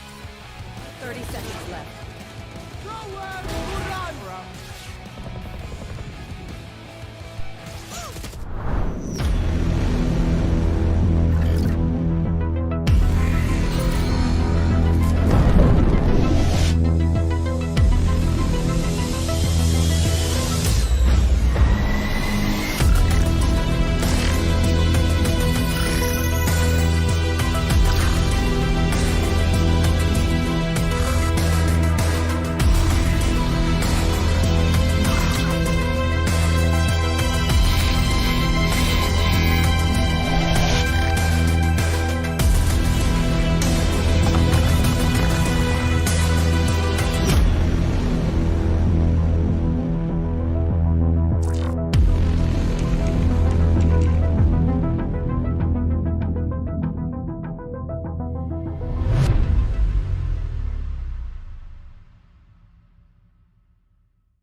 Well, welcome back, ladies and gentlemen, to the Lenovo Intel Valorant Open in association with Croma. I'm your Gosh Assassin 47. Joining me on the desk is Aggressive, and we are all set and ready to dive in towards the next set of matches as well that we have got. That is going to be Enigma Gaming facing off against TempesT, and we've got a little bit of a surprise for you. But before that, Aggressive, are you ready to know about the map that is going to be played between both of these teams?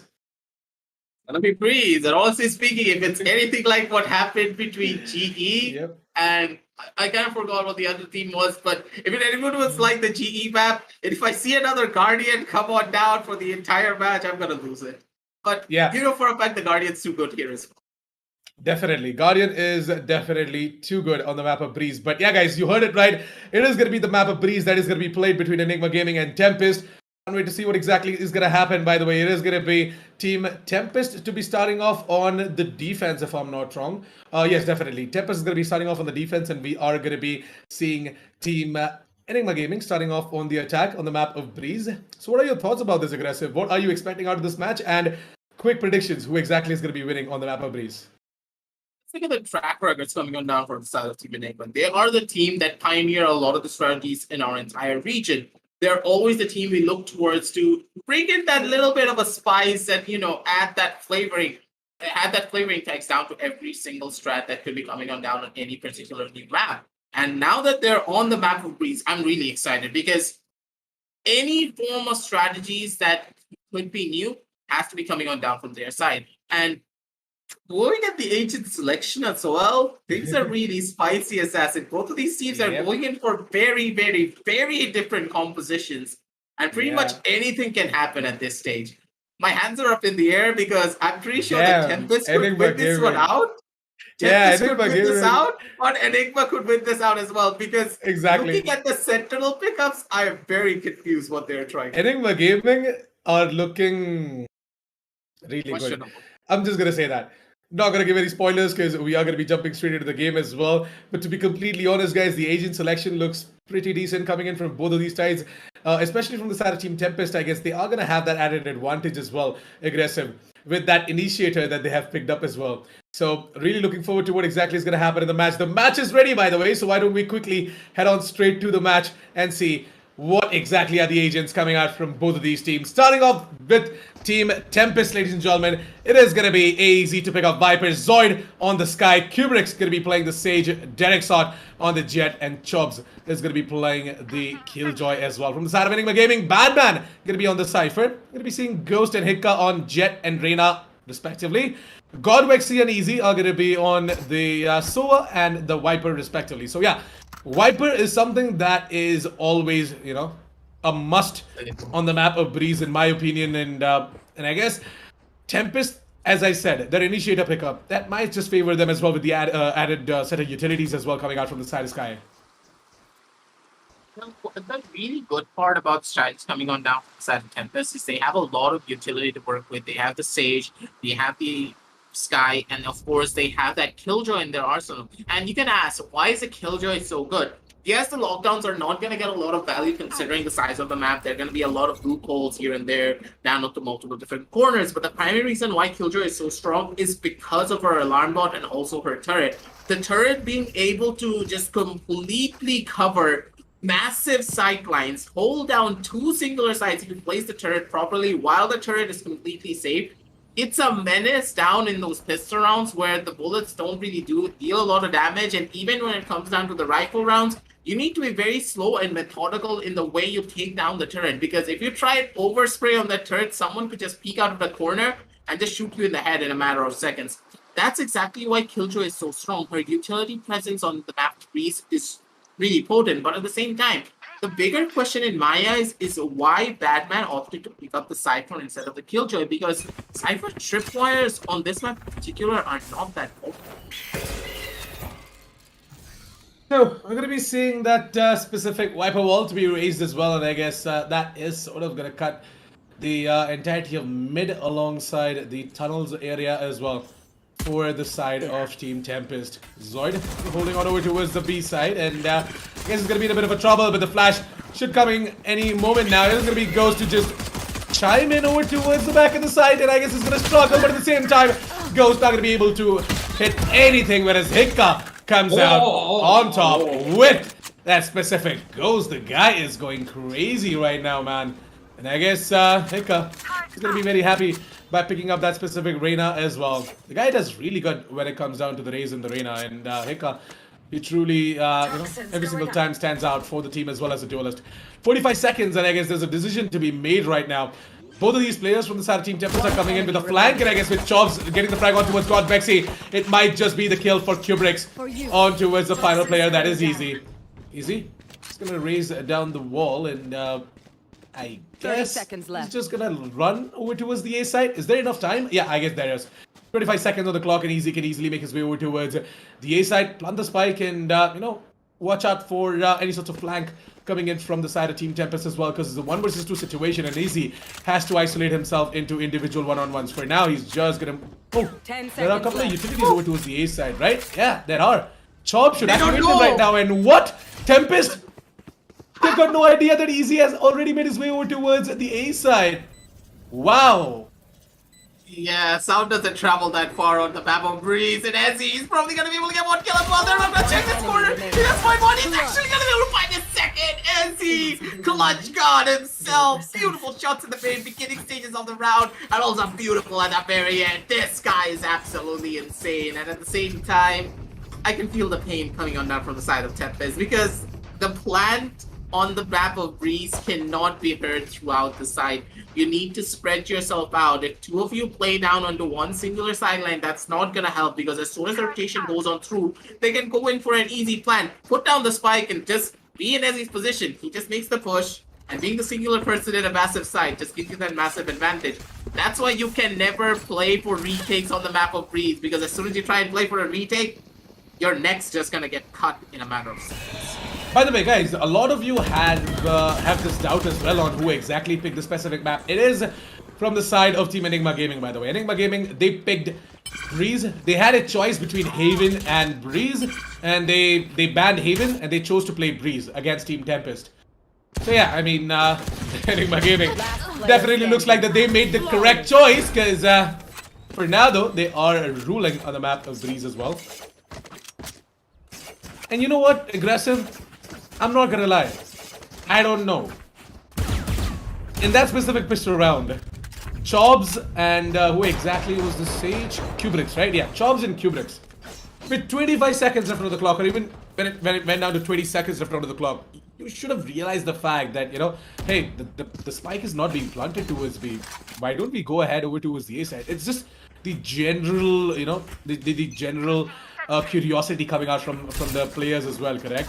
I'm not really sure what happened over there, but I guess TempesT is just having a little bit of a rough time. A slow start, maybe just like FANGS, but eventually they are gonna pick up the pace as well. But it looks like that Enigma Gaming are not gonna give them that chance as well. They're not gonna give them the chance to pick up the pace or even, bring up the momentum as well. Because they are just going ahead and wrecking heads. Easy is gonna activate that ult, and with that, things are just gonna get even hard for TempesT. Oh! Easy, he's actually going to be able to get a kill down on the ghost with that first initial pick off. This is going to open things up entirely for the side of TempesT. They can easily rush down into the side, but the real question is will they be able to take a kill out of the Viper? But this can be really difficult down for their end. He's going to be going in for a couple of his own shots, but he's not going to be able to find out much. Izzy chiming on down from inside of the Viper split does get the first initial pick up, and Batman on the sideline. He's going to be able to take down another one with Izzy on his sidelines, and Izzy with a 4K.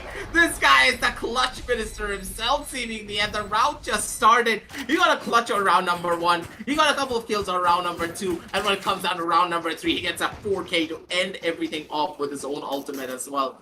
Beautifully done from the Viper plays coming on down from the side of Izzy. And seemingly, it seems as though the entirety of Enigma, they have TempesT in the palm of their hands. Yeah, TempesT, they kind of are not having the best of the time here on the defense side of Breeze. By the way, we did have this conversation before, if I'm not wrong, where, we had the pleasure of casting the map of Breeze as well. What do you think, for now?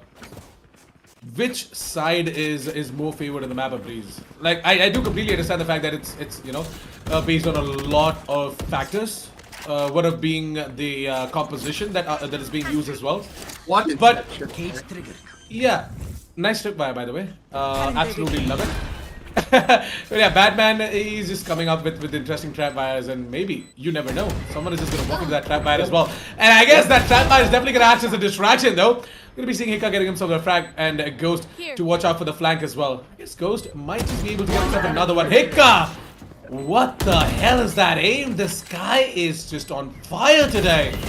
And I guess he's just looking to get the final frag as well. Zoid trying to connect all of these shots as he is the final player standing from the side of Team TempesT. Is going to be Hika to switch to the classic and get that final kill in style with a jumping burst fire. But hey, by the way, aggressive. As I was asking you something, right? I kind of got cut off because the action just got a little bit too heated up. So, what do you think? Which side is favored in the map of please? Do you think it's the attacker side or is it the defender side? What sided map is this?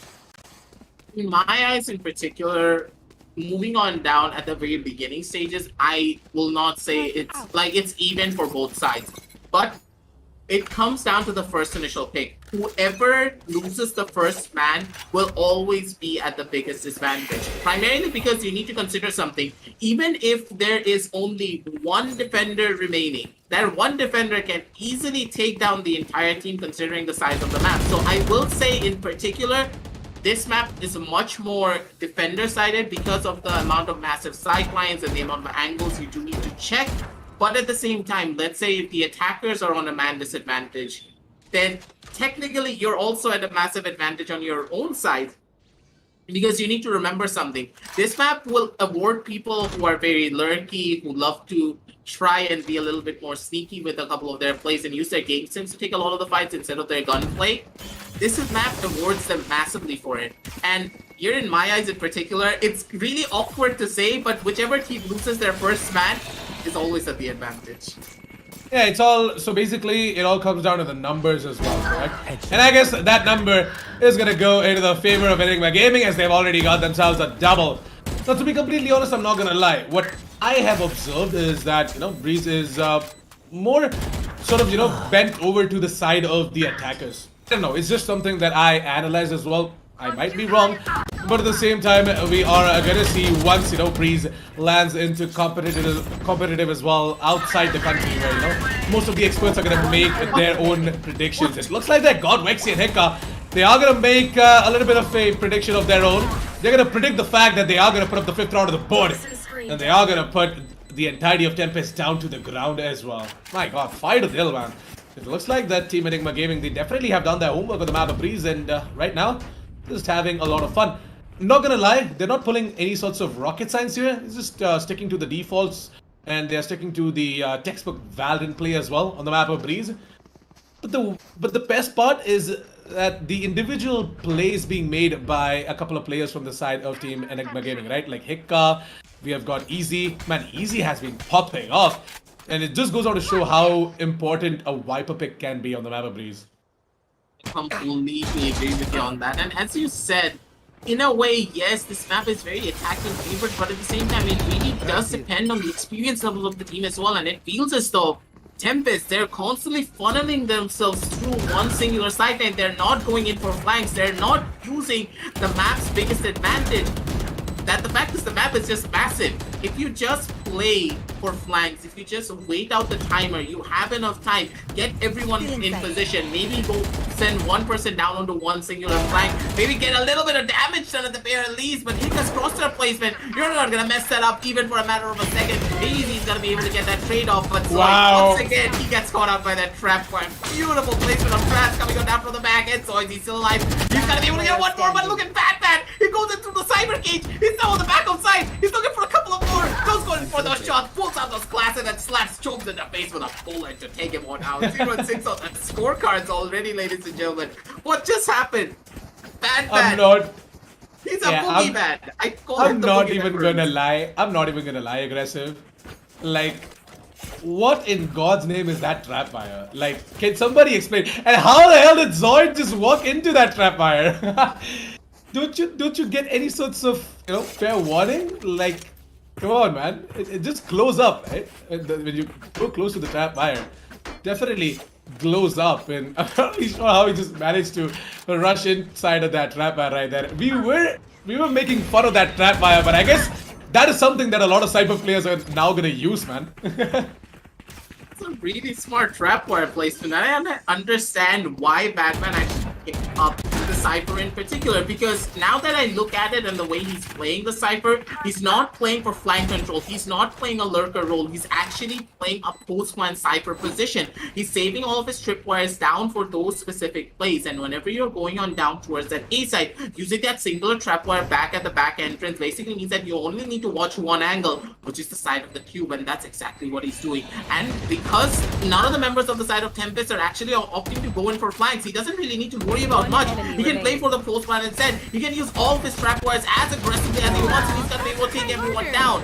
Ghost coming in with a double kill this time around as well. 0-7 on the scorecards, ladies and gentlemen. And I thought that TempesT, they had a fair shot of trying to win this one out considering their composition. But in the long run, it feels as though they're being too textbook based. They're playing the map of Freeze as if it's Icebox. And in Icebox, yes, you can go in for a massive retake down 5 versus 5, but on Freeze, that just does not work. You need someone on that flank. You need someone to go down towards the other sidelines and try and cause a little bit of pressure, because if you don't create that pressure, if you funnel on down from one singular sideline, let's say mid doors or towards the side of CT, you're never going to be able to get in because there are too many different angles to clear on this map moving in. By the way, I don't know, correct me if I'm wrong. Don't you think so that TempesT have got little to zero resistance when it comes to, you know, holding on to a specific site? Like, they just, don't you think so that Batman and gang are just getting control onto the site very easily? Like, there's no sorts of resistance whatsoever. Completely agree with you on that. They're trying to play for the retake. Yes, it can work, but at the same time, it's really dangerous as well. Zoid coming on down in this round in particular to add up to the point as you were saying before. Does get one kill, so makes it a little bit more even for their end, but still going on down to a 4 versus 3 situation is going to be quite difficult indeed to make that push happen. It's going to be Chops trying to go in for those shots. He's not going to be able to find it. Instead, it's going to be Ghost and Ezzy being able to get a couple of kills for themselves. It's already going on down to a 1 versus 3 situation, even though the mana disadvantage was in the favor of the side of TempesT. It feels as though it's already over almost, and with the operator in hand of Dragshot, he needs to back on off. He can't opt to go in for that play. But moving on back to the question that you did give me, the main reason why the side of TempesT is not really holding down on a lot of the sides is because they want to play it for the retake, because they have the Sky in their arsenal. But once again, the retakes are just not happening, primarily because they're trying to play this like Icebox, and in this map in particular, if you try to play it like Icebox, it's not going to work out. Exactly. You gotta show some sort of resistance, right? Like, I understand for a fact that one of the site is completely into the hands of Viper. Fine, understood. You know, he's just gonna hold it down over towards the B side. He's gonna raise a wall. He's gonna drop in some of his utilities and just, yeah, he's gonna make it work. But what about the A side? Like, you gotta have your Sage just wall it off towards the main position, or, you know, or at least your Killjoy putting up some sort of a setup over towards A, so that it at least delays the entirety of Enigma Gaming from moving onto the site. It just looks like that Enigma Gaming, they're just snatching away the control of the site, like, you know, like how you would snatch away a candy bar or a chocolate from a kid's hand. You definitely don't want to do that. Don't be a bully. But yeah, that's what Enigma Gaming are doing right now.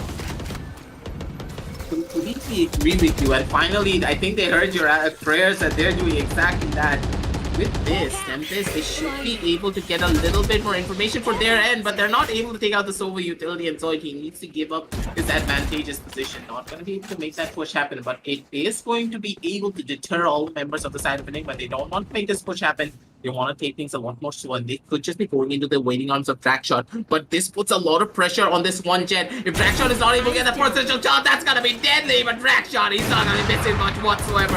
Ghost that spot him on out, goes in for that dash. He wants to go in for that kill, but Dragshot, he's not giving anything away. Yes, that operator in his hand, and he's going to be the anchor for the entire side, ladies and gentlemen. One by one, he gets all of the kills, and he's going to be able to get a triple for himself. One more bullet in the chamber. Maybe he's going to be able to get one more, possibly getting himself the ace as well. But you do need to remember, this is Enigma we're talking about, ladies and gentlemen. And even on down to a 2 versus 4 situation, they are a driving force, and they are just super deadly. Dragshot on this operator could be the difference maker, and the first round on the board for the 30 side of seconds TempesT. left.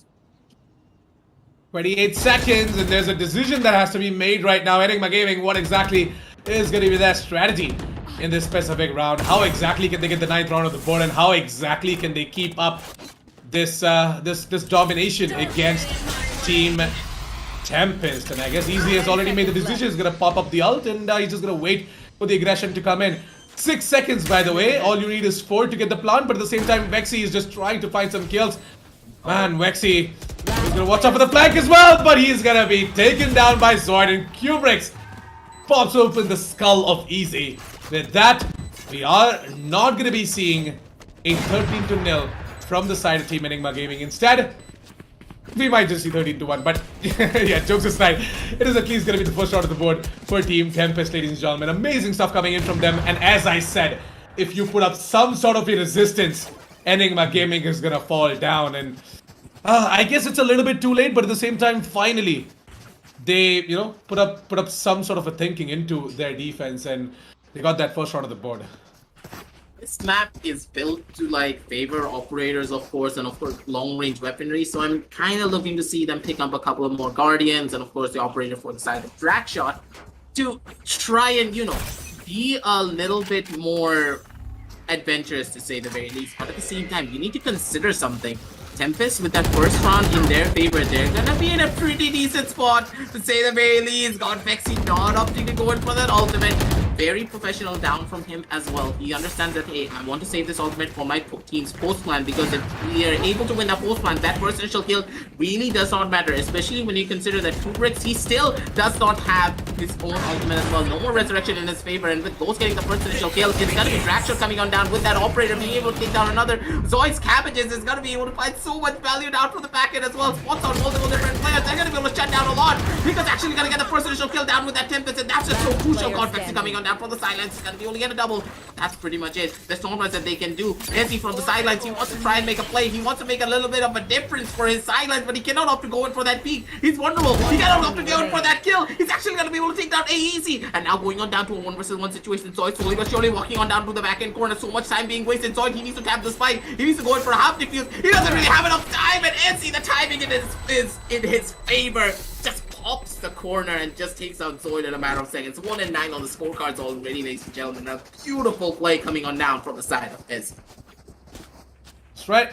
Easy. He's going to go ahead and, you know, make it look easy for the side of Team Enigma Gaming. He's going to once again clutch it out and put up the 9th round of the board for the side of Enigma as well. Oh, man. How much more of these heroic Viper plays are we going to see on this specific match? Well, it is true, right? Like, I don't know. I sometimes feel like, you know, Riot just made the map a breeze in order to increase the pick rate of you know, the agents like Viper. Then we have got weapons like Guardian and then Vandal in general. Like, you know, all of these close range weapons with the Phantoms and all doesn't even exist. Spike planted.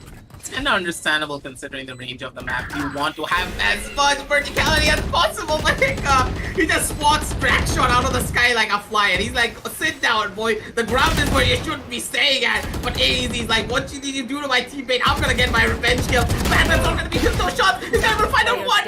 He does recover at the bare least, so no harm, no foul. The 100 spear still in the hands of God Vexy, so he should be able to go in for that play. Opting to go in for that first initial pickup is gonna be God Vexy. He needs to try and drop that bomb. He needs to try and get this kill, but Choves, the white pick was just too big for him. God Vexy. He could not opt to go in for that readjustment fast enough, but still, no harm, no foul. 2-9 on the scorecard, ladies and gentlemen. Going into the last round of this half as well. An Assassin, in my eyes, after everything that happened, TempesT, they're able to break down the code of Enigma Gaming, but I think it's a little bit too little too late.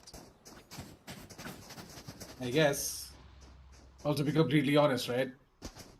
I'm so happy that Team Enigma Gaming, they came in with their homework done, and you know, they're just not playing out their defaults. I mean, yeah, they sort of are playing out their defaults, but at the same time, it's primarily to do with the fact that TempesT did not provide any sorts of resistance at the start of the match, and finally they are, you know, they're awake and they are ready to at least you know, put up like 3 rounds on the defense side. But now they have put up 2 and they are desperately trying to put up the 3rd one as well. But oh no! Oh my god! Easy! What a whiff! But at the same time, Ghost comes in to help him out. A triple for Ghost, and I guess Ghost is just gonna prove that you don't even need an assault rifle on the map of Breeze. All you need is the Blade Storm on the hands of Jet. He's gonna get himself a triple and he's gonna be very happy. He's gonna finally fall down in peace, and it looks like that is gonna be down to AEZ and Kubrick's. Kubrick's, I guess, has got his ultimate ready, so he can actually revive someone over towards that specific angle. But I don't think so. Enigma Gaming are gonna allow him to go ahead for that resurrection as well. Look at the amount of utilities, the barrage of utilities being dropped in over towards the double doors, and it is going to be Batman to get the frag on towards Easy. Easy is holding the angle, and I guess Kubrick is just going to go in for the fake resurrection, or shall I say the distraction. But nothing's going to work out. It's going to be 10 on the board for Team Enigma Gaming, 10-2, as we move on towards the second half of the game. Ladies and gentlemen, Enigma Gaming on to double digits, and I guess they pretty much have got this match in their bag. Pretty much went from an oof moment to a sheesh moment in a matter of seconds. Like, literally, Ghost with the 3K and Ezzy with the whiff. I think that they go hand in hand. One guy does amazing, and he's like, don't worry, bro. It happens to all of us. I'm gonna get the kills for you. I'm gonna make that difference for our team. Gets a triple kill, gets a really good round in their favor as well. And once again, TempesT. They're falling into the same loop. They're constantly going down from the same angles. They're constantly playing the same positions. No one is watching mid doors. They're not trying to put up any form of defense on that sideline. And that's what's really hurting them. Maybe make the difference from there. Maybe try and find something from those type of angles. But it feels as though TempesT, they're dropping the ball massively. But now Hika, he knows what's up. He's already going in for that mid control. And with that drag shot, he's actually going to be able to get the first initial kill down on the God Vexy. Hika tries to go in for those shots, but he's not going to be able to find out much. Drag shot instead with a massive white peak of his own. He's going to be able to shut down another. Suns come in, the flashes are coming out as well. So much control being established all over the map. Ghost is actually going to be able to get the skill and also take out the spike carrier. And with that spike carrier already down, Batman coming on down from the sidelines, he does get another one. Going on down to a 2 versus 3 situation before he does get traded on out. Drag shot holding it down from the back end. Izzy holding down front towards the angle of mid. Here's the footsteps, and Izzy could just be opting to go in for that feed. The shots are trying to connect, but Ghost, he's not going to be able to find out much. But Izzy, the clutch god himself, takes down 2. He's looking to take down the other one. Goes in for a beautiful headshot straight to the wall. Tags down Chobes with very low levels of HP, and Chobes, he's going to be really scared. He doesn't want to go in for this swing just yet. The turret goes on through. He's going to be able to jiggle it left. He's going to be able to jiggle it right. The shots are coming on in, but Ezzy, his ghost shots are not connecting. Instead, it's going to be Chobes with the methodical and slow aim helping him out in this situation. Understanding that, hey, it's all about the accuracy. It's not about the damage. It's going to be able to take down Ezzy and also take that round. But honestly, Assassin, that was a little bit too close for him. Definitely was, and I thought that round might just go into the favor of Team Enigma Gaming once again, because we had the clutch maester from the side of Team Enigma Gaming still up and alive. But unfortunately, he's just gonna be fooled, and it is something with this map, right? Sometimes with this long-range engagements, you just don't seem to connect these shots, and he kind of messed up as well in the cross-up placement over there. Kind of crouch down and whatnot. I know the information is definitely gonna be in from the side of Team TempesT that hey, there are 2 players behind the side, and oh, Heka goes in personal, gonna get the frag on towards Zoid. He's gonna try and pick up that Spectre, but not gonna happen. Gonna be seeing Delxot and Chobs coming out with some of the kills of their own, and who Kubricks? What? Long range Spectre? Okay then.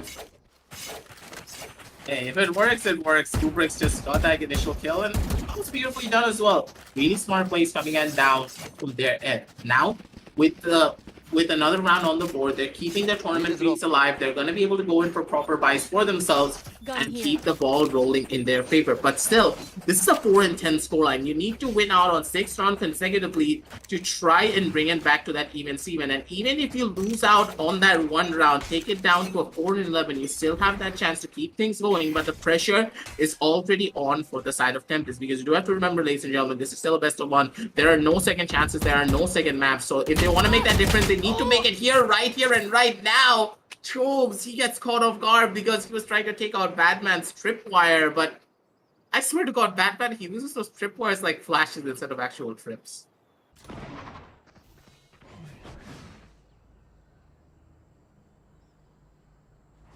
And now, with the push going on through from the back end, it's going to be Zoid making the push happen for himself towards the angle of win. No information being given away, and the man advantage now in the favor of the side of Enigma. Question is, will they be opting going for that swing? Will they be able to find a lot of value? It's gonna be true indeed. It's gonna be Hika with 1 and Batman with another, but AEZ He's going to be the one to make the difference for himself as well. Takedown goes from the sidelines, and with that first initial pick-off onto the main entry fragger for the side of... One enemy remaining. That was a little bit hard to watch, but at the same time, no harm, no foul. It's going to be getting another kill down onto Kubrick, and with that, AEC, he's the last member remaining down towards the A-main area. Maybe he can get that spike plan down. Maybe he can try and get something done for his team, but down in this 1 versus 4 situation, this could work out, this could not work out as well. He needs to go in for that swing and maybe get another kill. Does find one more, but still, it's going to be Izzy, his own twin sister, being the one to take him on down out. It's going to be 4-11 on the scoreboard, Assassin, and it feels as though TempesT, this could be really hard for them because now they're going to be on a pretty rough buy on a lot of them members. Well, to be completely honest, right? I don't know. I kind of had that meme image, just coming into my brain right there. Like, you know, where the guy is holding a book. He's pointing at the butterfly, and then he's asking, Get "Is out this?" of my way.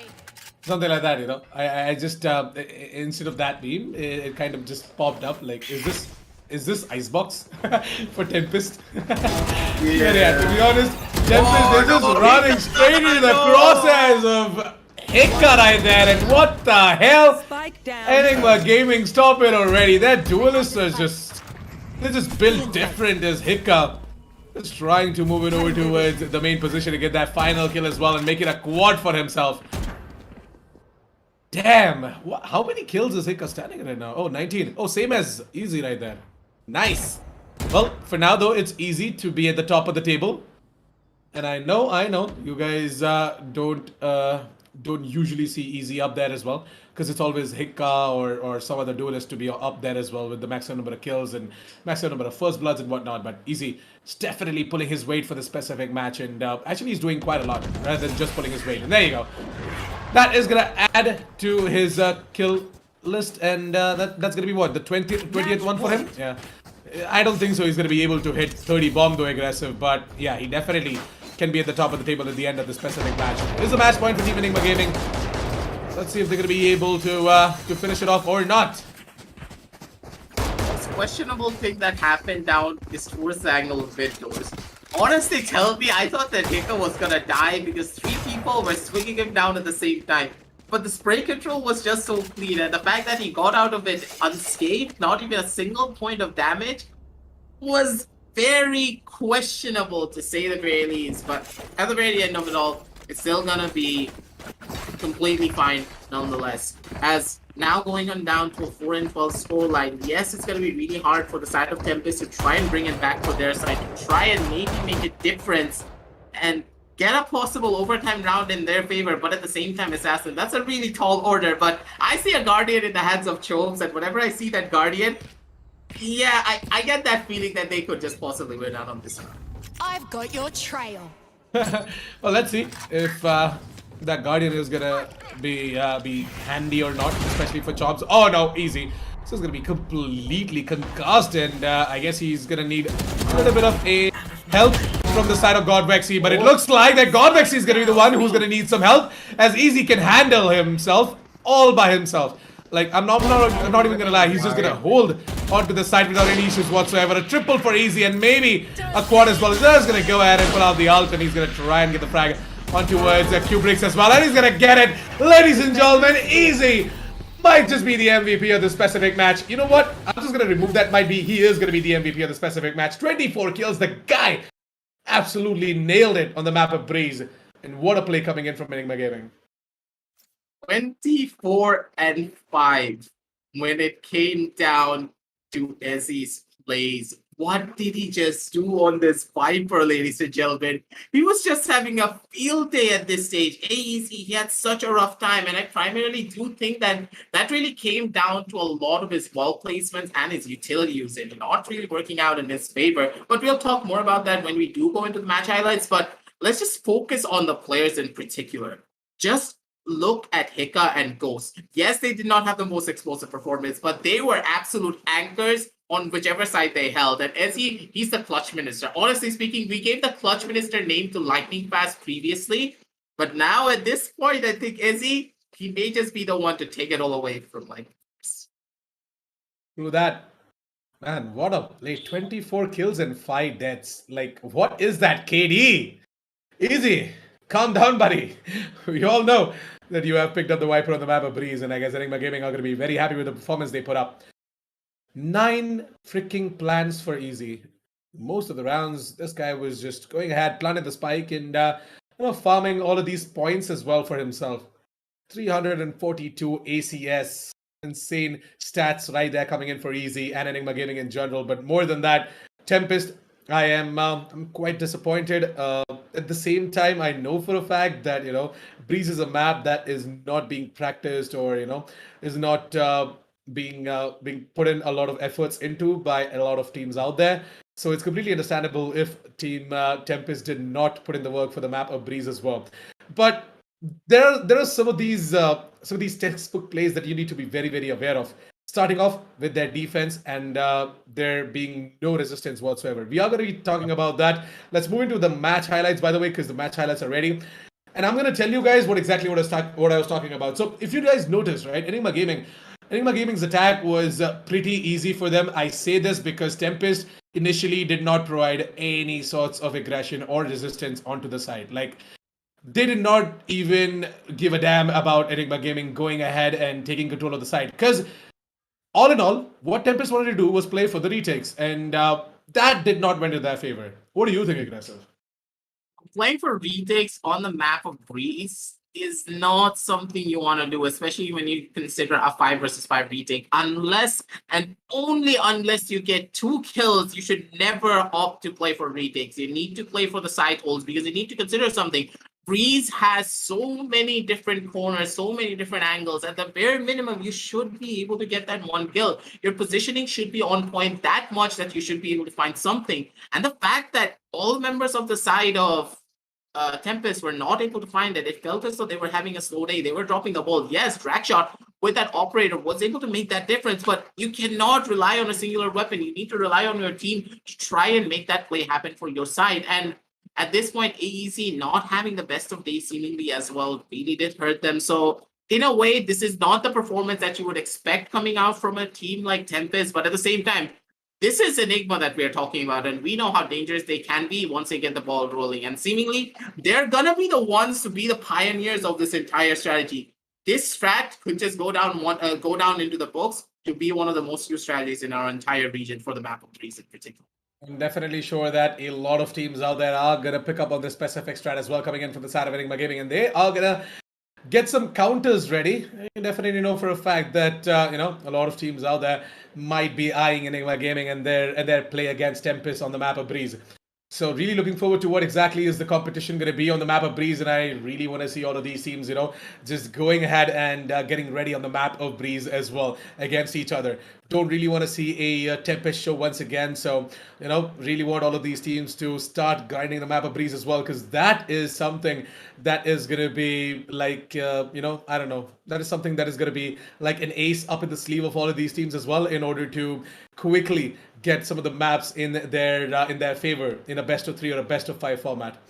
But yeah, TempesT, man, hard luck. I'm not gonna lie. You guys tried your level best, but at the same time, there was some small issues that came in from your side, especially on your defense as well, which I did point out. So please work on that, and ready yourselves up for the map of Breeze the next time you're going to be facing off another team on the map of Breeze as well. I'm pretty sure that you guys are going to nail it as well after getting a lot of knowledge and information out of this specific match against Enigma Gaming. Enigma Gaming, on the other hand, once again, congratulations on winning this specific match and advancing on towards the next round of the Lenovo Intel Valorant Open in association with Croma. A huge shout out to our sponsors, Lenovo, Intel, and Croma, for making this specific tournament possible. Please do check out the deals that are going on. The Legion gaming notebooks powered by the all-new Intel Core i7 processors, using the code down in the description below, or just visit down in the description below, or just visiting nearby Croma stores as well. Avail the offer, get yourselves a slick Legion gaming notebook, and stay at the top of your game as well. With that said and done, we are pretty much done with day number 8 qualifier games today. Me and Aggressive, we both had a lot of fun casting this one. Can't really wait to see what exactly is going to happen tomorrow. So until then, this is going to be both of us signing off for today. See you guys tomorrow at the same time, 12 p.m. Ta-ta, bye-bye, have a great day.